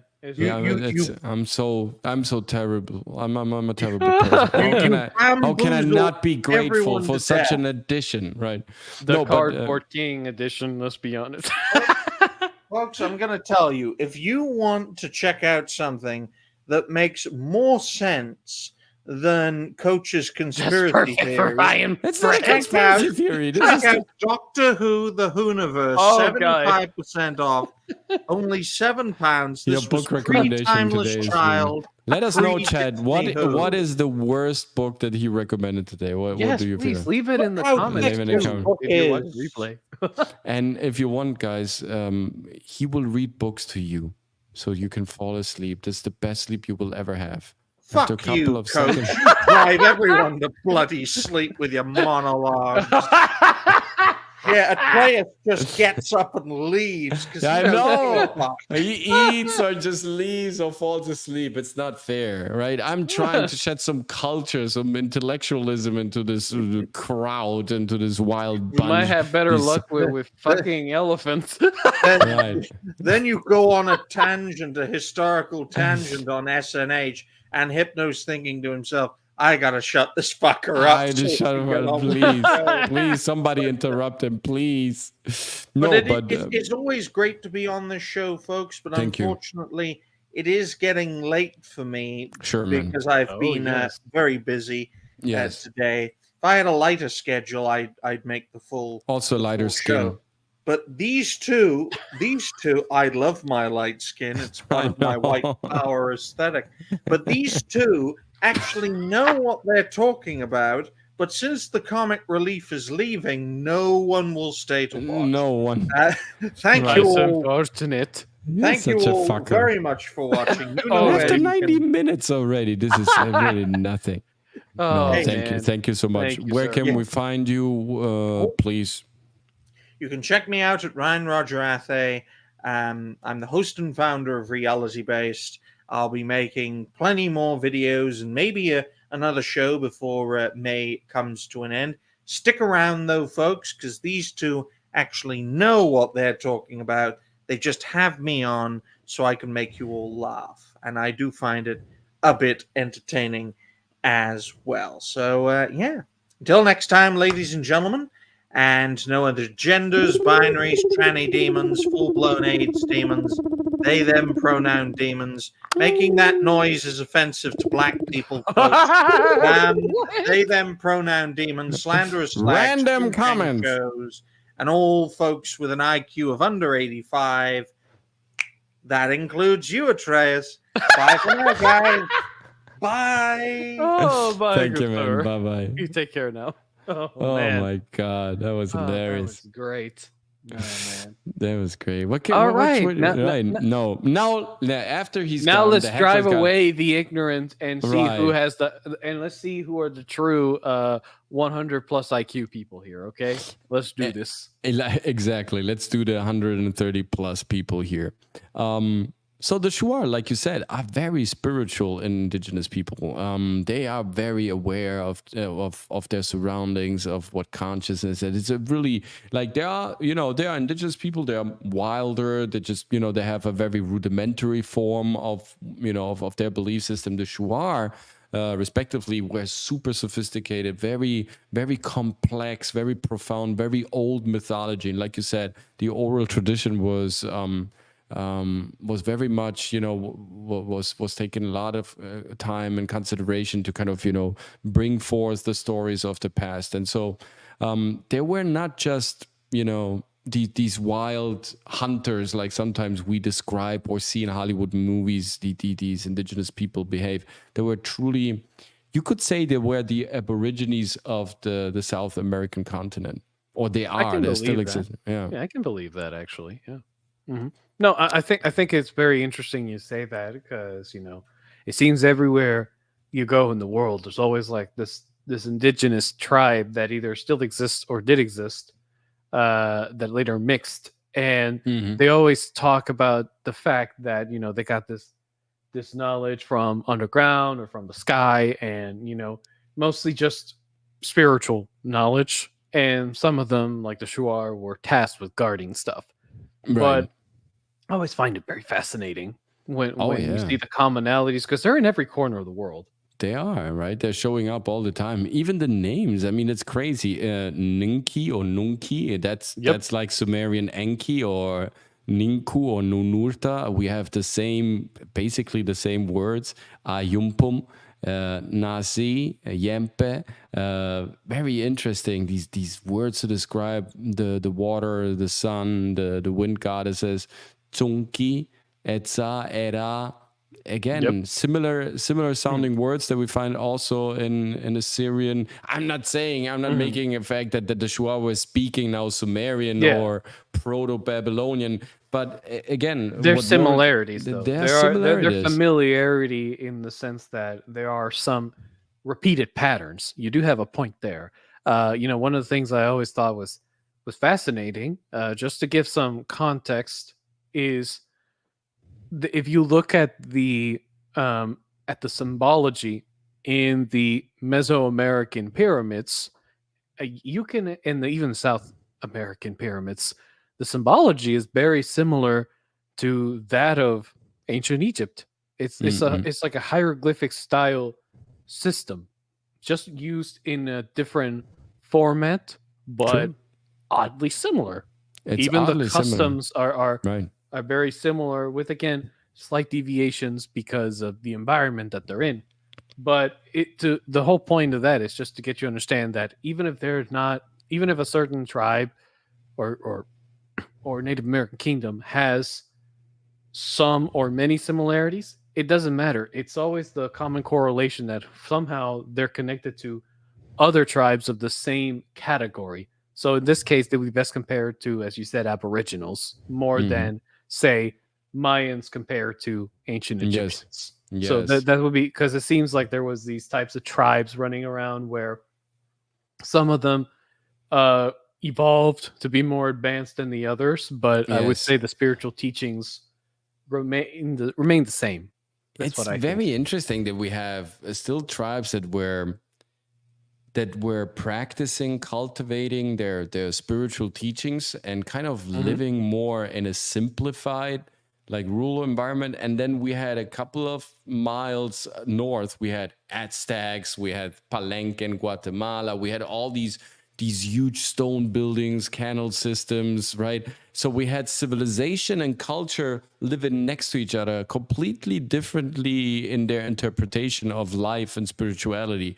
The ones were giving, human sacrifices to the gods, and the other were keeping, they were safeguarding caverns because they believed the gods coming from inside. The others were believing that they were actually coming from outside. So it must have been a truly fascinating time back then, like, to discover the world and kind of decode the wonders of nature and trying to find physical representation for what happened.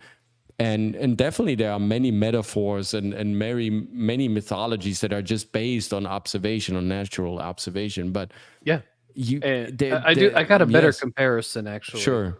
Actually, I think this will be more satisfactory for the folks watching as well. So a better comparison for all these indigenous tribes in terms of, how they have similarities but also vast differences is, if anybody's ever heard of the terminologies of the right and left hand paths, basically the Aboriginals and Shuar would be more inclined to be following whether unconsciously or consciously, they'll be more willing to follow the right hand path, because the right hand path emphasizes a lot on adhering to strict beliefs and a certain moral code, and basically on harnessing the spirituality, while the left hand side is more focused on basically evolving and altering the world to shape it to your image, so to speak, as in you are the master of your own destiny, and so on and so forth. So I just find it fascinating that both of these indigenous tribes all over the world chose to take different paths, sort of like in the ancient myths throughout many cultures. There were people that chose one path over the other, Yes. and that there was obviously a split in terms of I totally love how theology. you interpret. Yes, I totally love how you put this. Absolutely. There was one side that was deciding to go for the left side of things, and the other side that was going for the right side, for the right hemisphere. It was sort of, I think that there was some sort of a chasm. There was like a schism happening, right? And maybe it's the fall of Atlantis, maybe it's the switching of the poles, maybe it's both together. Maybe it is like truly natural event or something that happened, like the war between Lemurians and Atlanteans, whatever it was. But there definitely is some sort of a disconnect, a chasm. And from that point on, we have difficulties remembering what actually, went down back then, right? We have these oral traditions. We have these incredible findings that conveniently always disappear in some archives. But still, what we can find today and what we can decode and how we can put the stories together is so fascinating and beyond belief that you wonder what type of knowledge these people actually possessed back then. Of course, what was it that they actually had? Because some sort of deeper knowledge must have been in their reach, the way they built their structures, the way they regarded the plants, the way they were calculating the passage of the seasons. Everything was so. Now I'm stating things that may be so simple, but kind of, look at these workings, look at how they perceive the world, look at these enigmatic writings, these sculptures. There's something truly mysterious about these folks, about these Aboriginal tribes. They're not just kind of primitive folks developing in a secluded. No. They had a very holistic view of how everything was happening around them, and they had a very two-dimensional, picturesque way of kind of showing that and keeping records of that. This is why the caves are called the gold library or the metal library, because in the end, whether it's Morris, Stifal, Crispy Croce, Wingate, all the Van Daniken, everybody claims that there was some sort of a library. You remember, was it Return of the Planet of the Apes, like the old one with Charlton Heston, where they find this library in the future and it's kind of all dissolving because it's all paper, and they just have two golden rings because gold is a great way to store information. And it lasts forever. As long it lasts forever, honestly. Like the only thing you can really do to gold is just alter its shape, by melting it and then letting it cool and reshape it. But other than that, it's basically very good at preserving and lasting forever. And planet Earth in general has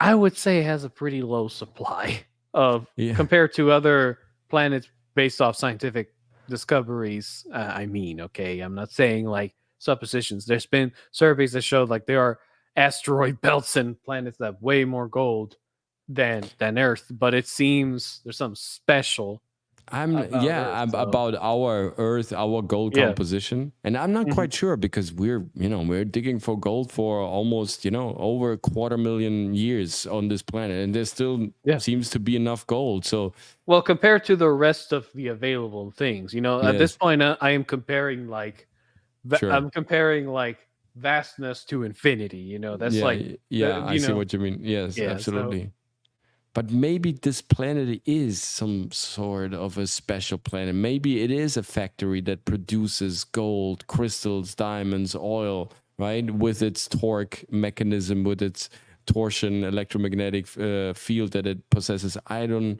really know. Maybe they are always building these pyramids to harvest that from that energy grid. Or to kind of support and sustain and to validate that energy grid. So there is definitely gold is very resonant, and I mean it is used in all kinds of high technology. By that I mean most of the computers and machinery that we use throughout our day-to-day, hell, even our phones, they have a hint of gold in them in order to give better energy output. Of course, some of it is mixed in with copper in order to save up on costs and other metal alloys. But gold is very good at conducting electricity, and it is very, very resonant. It is a very resonant precious metal. So that's why it's so valuable. It's multi-purpose. I think when we also look into Zechariah Sitchin, and granted, of course, similar to Daniken, maybe there are some portions of Sitchin's work that he fantasized, that he kind of laid out in his interpretation to kind of point to this very interesting topic by exaggerating some of the elements. But nonetheless, I feel like Sitchin is similar to Van Daniken. There is definitely something about his work that is compelling, that is fascinating. And he also points in a direction that gold that's why the gods, right? All over the world, the gods demanded gold from us. In South Africa, the did. children of the python, right? They needed to dig gold. The Zuni people, the Pueblo Indians, the Shuars, right? Everybody was keeping the Aztecs. Everybody was keeping gold for their gods. Vishnu, the temple of Vishnu in India, filled with God and with gold in India as well. So the connection between the gods and gold is everywhere. It's very strong. And it does yes, have healing properties. Like I does. said, the crazy thing is like the whole idea about it, about the healing properties. If you ever wondered how that's even possible, well, remember what I said earlier, that it has a good resonance, right? The gold has quite the unique resonance. Well, imagine if you create a machine out that can harness that resonance, and you design it in a way that it can actually heal your body. Because it's people say, this is no, basically what magical, happened in Gothic yeah. churches. No, this is alchemy. A Gothic church with the organs playing and you drinking, of course, the portion that has gold in it. So you drink the gold, it fluctuates in your body, and then you have the 432 megahertz from the organ in this resonance chamber that is the Gothic church, that resembles the right and left hemisphere of our scalar waves that we're based upon as a building block. That is actually looking exactly like our genetic antenna. So you wonder, maybe this is all connected. Maybe the sound is truly capable in combination with gold as a catalyst, as a transformer, as a transponder to heal us, to cure us from inside.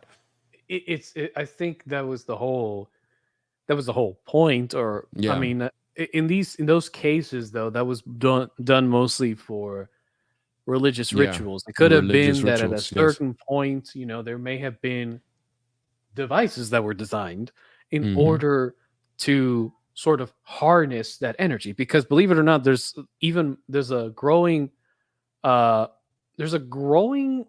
would say, not audience, but a rise in advocates for a very neglected part of science for a very long time, and that is the concept of vibration and frequency, or vibrational frequency, I should say it. Okay. And the fact is that everything in existence emits its own unique vibrational frequency. Yes, and here's the crazy part. Okay. You don't have to be a new age person to understand this, because this is embedded into everything that you run around. Okay. When you speak, you assume that you're speaking straight into whatever you're speaking to. And to an effect, you are right. But in reality, what you're doing is when you speak, you create a spherical shockwave that spreads all around. And other people's ears, or other living beings' ears, or other receptors that can pick up on those sound waves have the capability to hear you.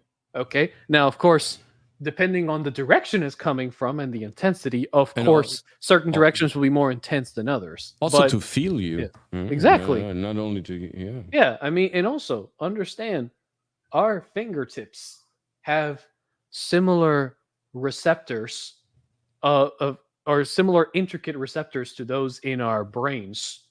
Okay. There is a reason why there are always a lot of references to people building with their hands, or that hands create everything, or they're the tools of the divine mind, so to speak. Right. It's because that's why they always talk about these guys. You have to no. This guy is you're spot on, Dragon Slayer. This is absolutely true. So this is how we hypnotize people. Also, this is how we connect. Right. Our sonar waves, our scalar waves, the stuff that we produce with our sound, The sound is 35% of the information package. The content is only 7%. So our sound transports more information in terms of vibrational quality than the content itself. So what he likes to say with this is that sound on different levels, triggers different information, different images. Now, check this out. 432 megahertz is that is the color wave of classical music. And if you play classical music in those churches, right, the resonance that feeds back to what you hear kind of activates inside of you a scale in itself as well. Today, music is programmed on 440, which has a very disturbing impact on our brain. 432 actually brings our brain to vibrate in the adequate manner. So the crystalline water in our brain finally has a symmetrical structure under the microscope, and finally the neurons can work efficiently. So it's literally like really kind of dedusting our inner nervous system when you're listening to the right sound, to the right quality of sound. Yeah, and you forgot to, and I should Sure. say, like, with water, okay, there have been scientific studies that have shown that depending on whatever vibrational frequency you're focusing on the water will react to it accordingly. And the absolutely. thing is, if that's the case in a small study, now imagine what you can do with a body that is, correct me if I'm wrong, but at least 65% water, or maybe around 70%. Yeah. I don't remember the exact amounts, forgive me. But at least a high percentage of our body, okay, has 75%, water. like the Oh, planet, right? 75%? No, Okay. we're a perfect copy of the planet, yes. So imagine that 75% water. So whenever you get goosebumps, or when you hear a song you really like, and all of a sudden, you get this feeling of surging happiness, and your skin starts to tingle, or when you're playing your favorite video game and a cool part happens and the music rises at just the right moment, what you're actually feeling, what you're reacting to, or what your body's reacting to, and then what you're mentally reacting to, is basically the combined frequency of all those water cells that are in your blood vibrating consistently, and then you express that information as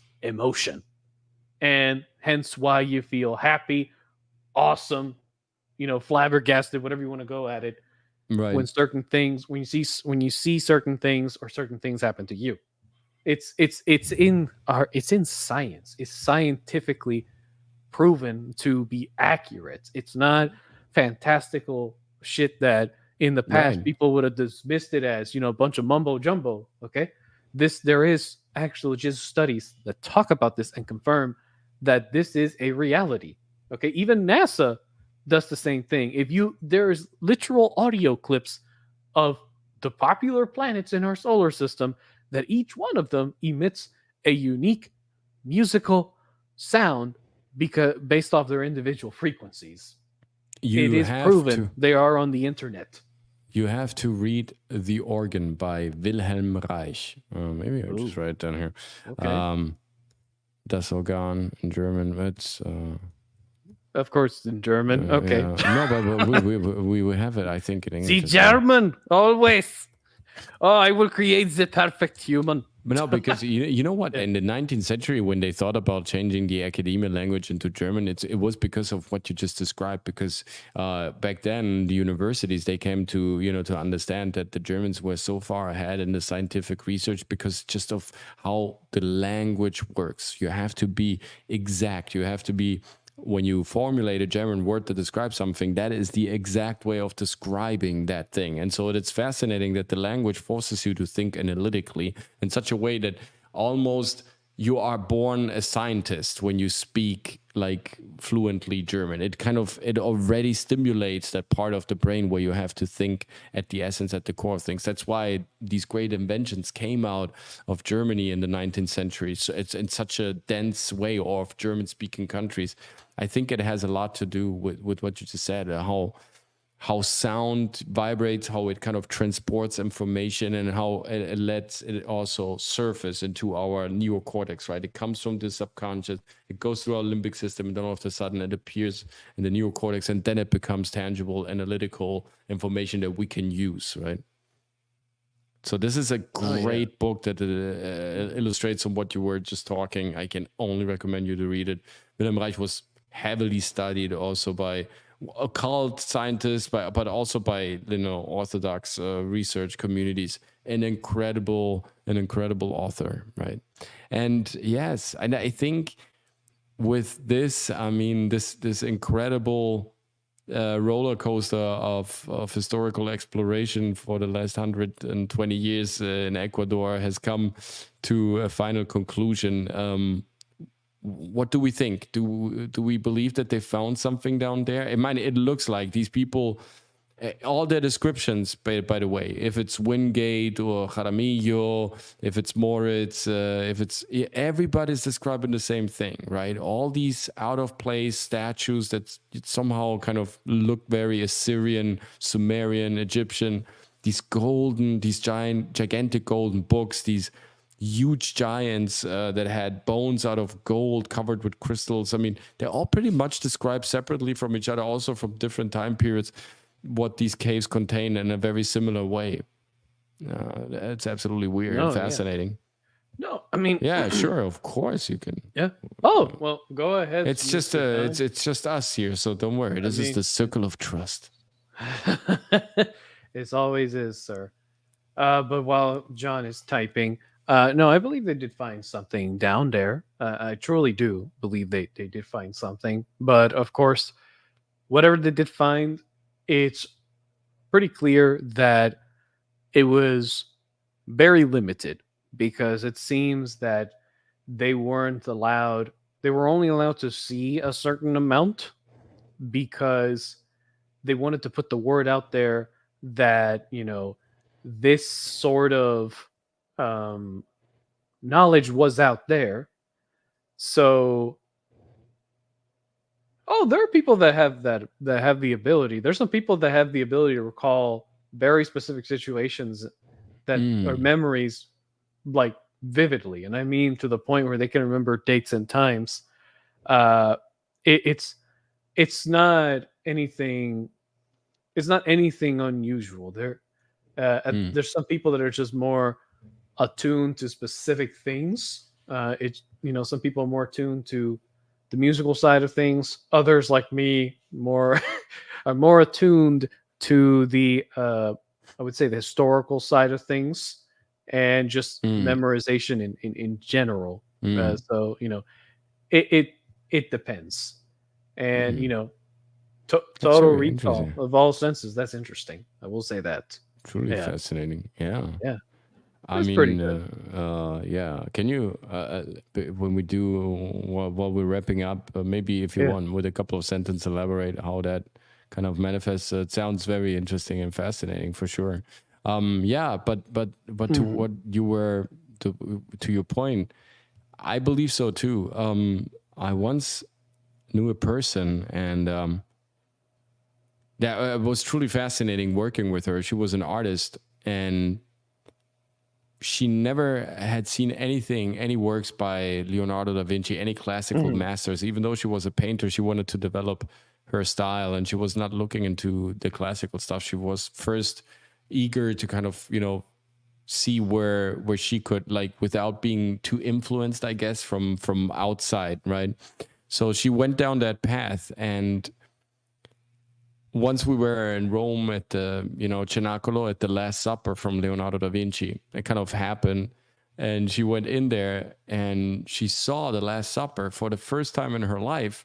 And she said, "What is the girl doing next to Jesus?" That was the first thing that she said when she kind of... So there are people who see different patterns, who are connected to different informations, who have different sensorical, connecting pots. And you have total recall of your senses. Some other distinguishes shapes. The other can remember basically any information. I think there is there's some sort of a high skill ability in all of us. We just forgotten how to access these centers of these faculties that we have inside of ourselves.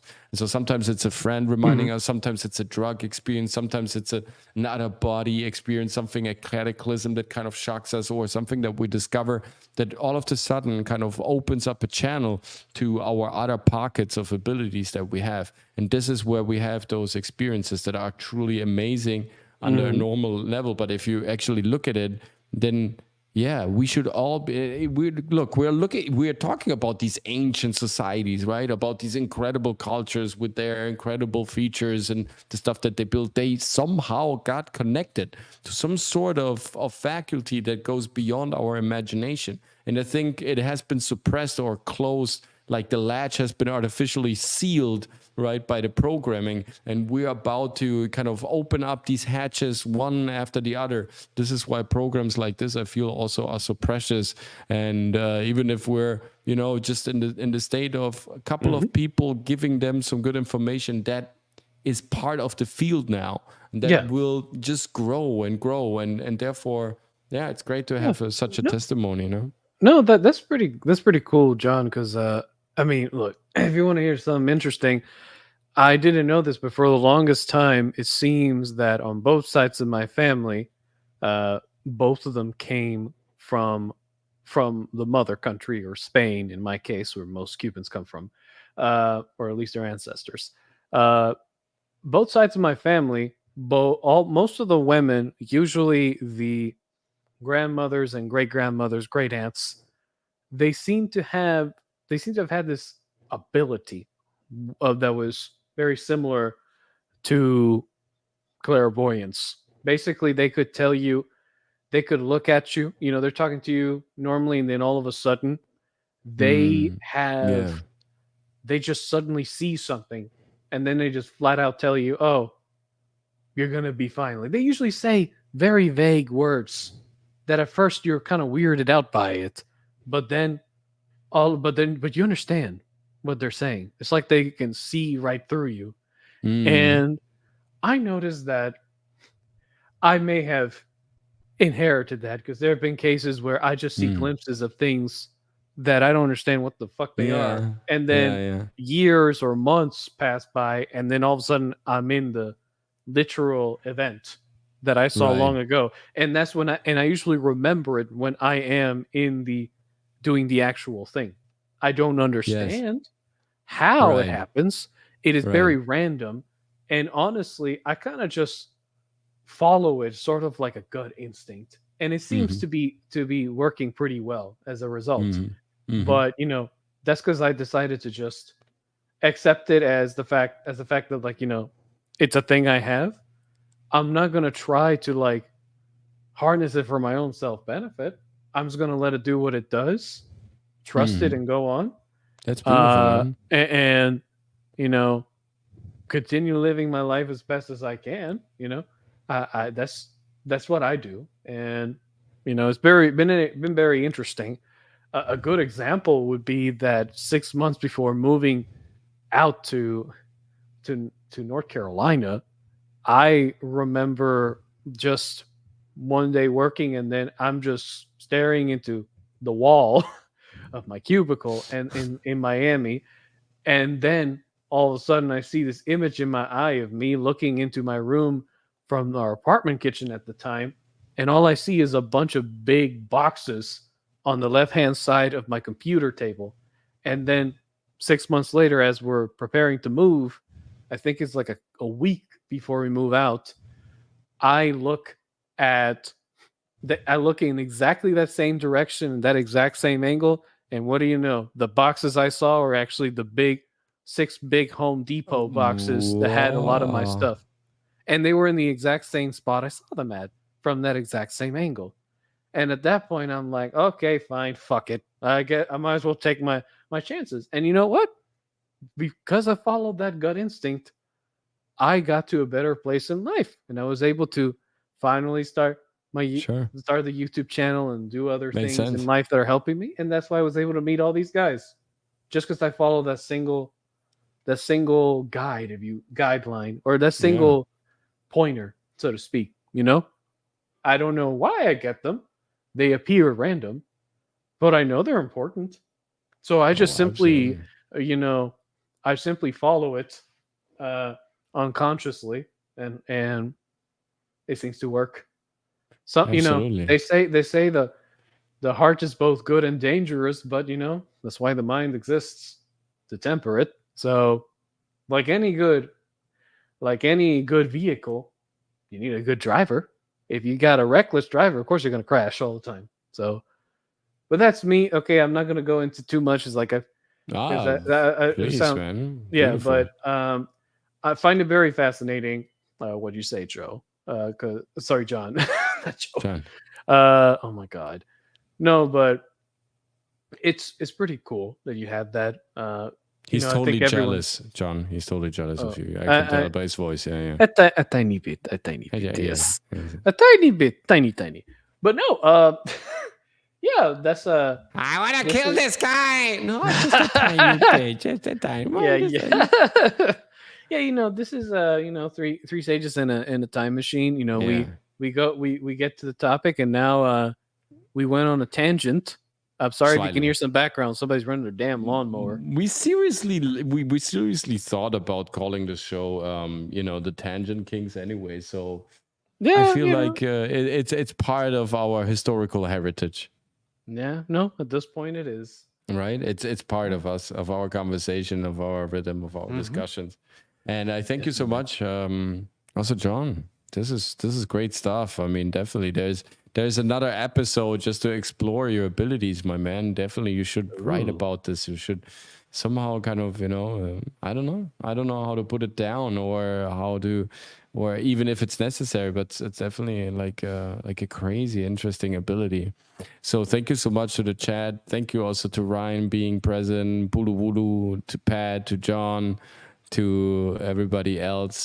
Dragon Slayer it's always a blast. Today I feel like we've done today we just discussed singular people. Usually when we're doing our history drives, we talk more about artifacts, about dates, and about occurrings or literature. This time we actually talked about real life people and their occurrings and the mysteries attached to their lives and the discoveries that they probably made. So therefore, it was slightly unusual. Definitely, yeah. Oh, welcome. You're welcome. To share, John, and thank you so much. We have Open Class Doodles happening on Thursday. It's 3 p.m. Eastern Standard Time. We have Saturday Night Hypnosis happening 8 p.m. Eastern Standard Time on Saturday, and then of course we have our next Three Sages in a Time Machine happening in a week again at 6 p.m. Eastern Standard Time. And it was a great pleasure hanging out with you guys again. If you need to upstep your brand, your performance, or a portfolio, a product, definitely hit us up on readytoperform.com. We will upload the last masterclass that we had on improv in the next couple of days. We had already a couple of requests. Just first you don't show up at the masterclass and then you want to watch as fast as possible the replay. I mean, we can't satisfy both eyes. So of course now we have to work a little bit on the upload. As soon as it's ready, we're gonna inform you guys, and then you're gonna be able to rewatch it. Our last masterclass before the summer break was a great one. We really enjoyed. Thank you so much for coming out, and subscribe to this fine gentleman, Dragon Slayer Commentary. Subscribe to Ryan Roger Ethe. Subscribe to this channel as well, right? It just helps us, right, to kind of support the channel. Just like and subscribe. A little support never hurt. Never hurt. Thank you so much for coming out, guys. Thank you so much to you, Dragon Slayer. See you with the next episode. And now, guys, you're ready to dream with open eyes.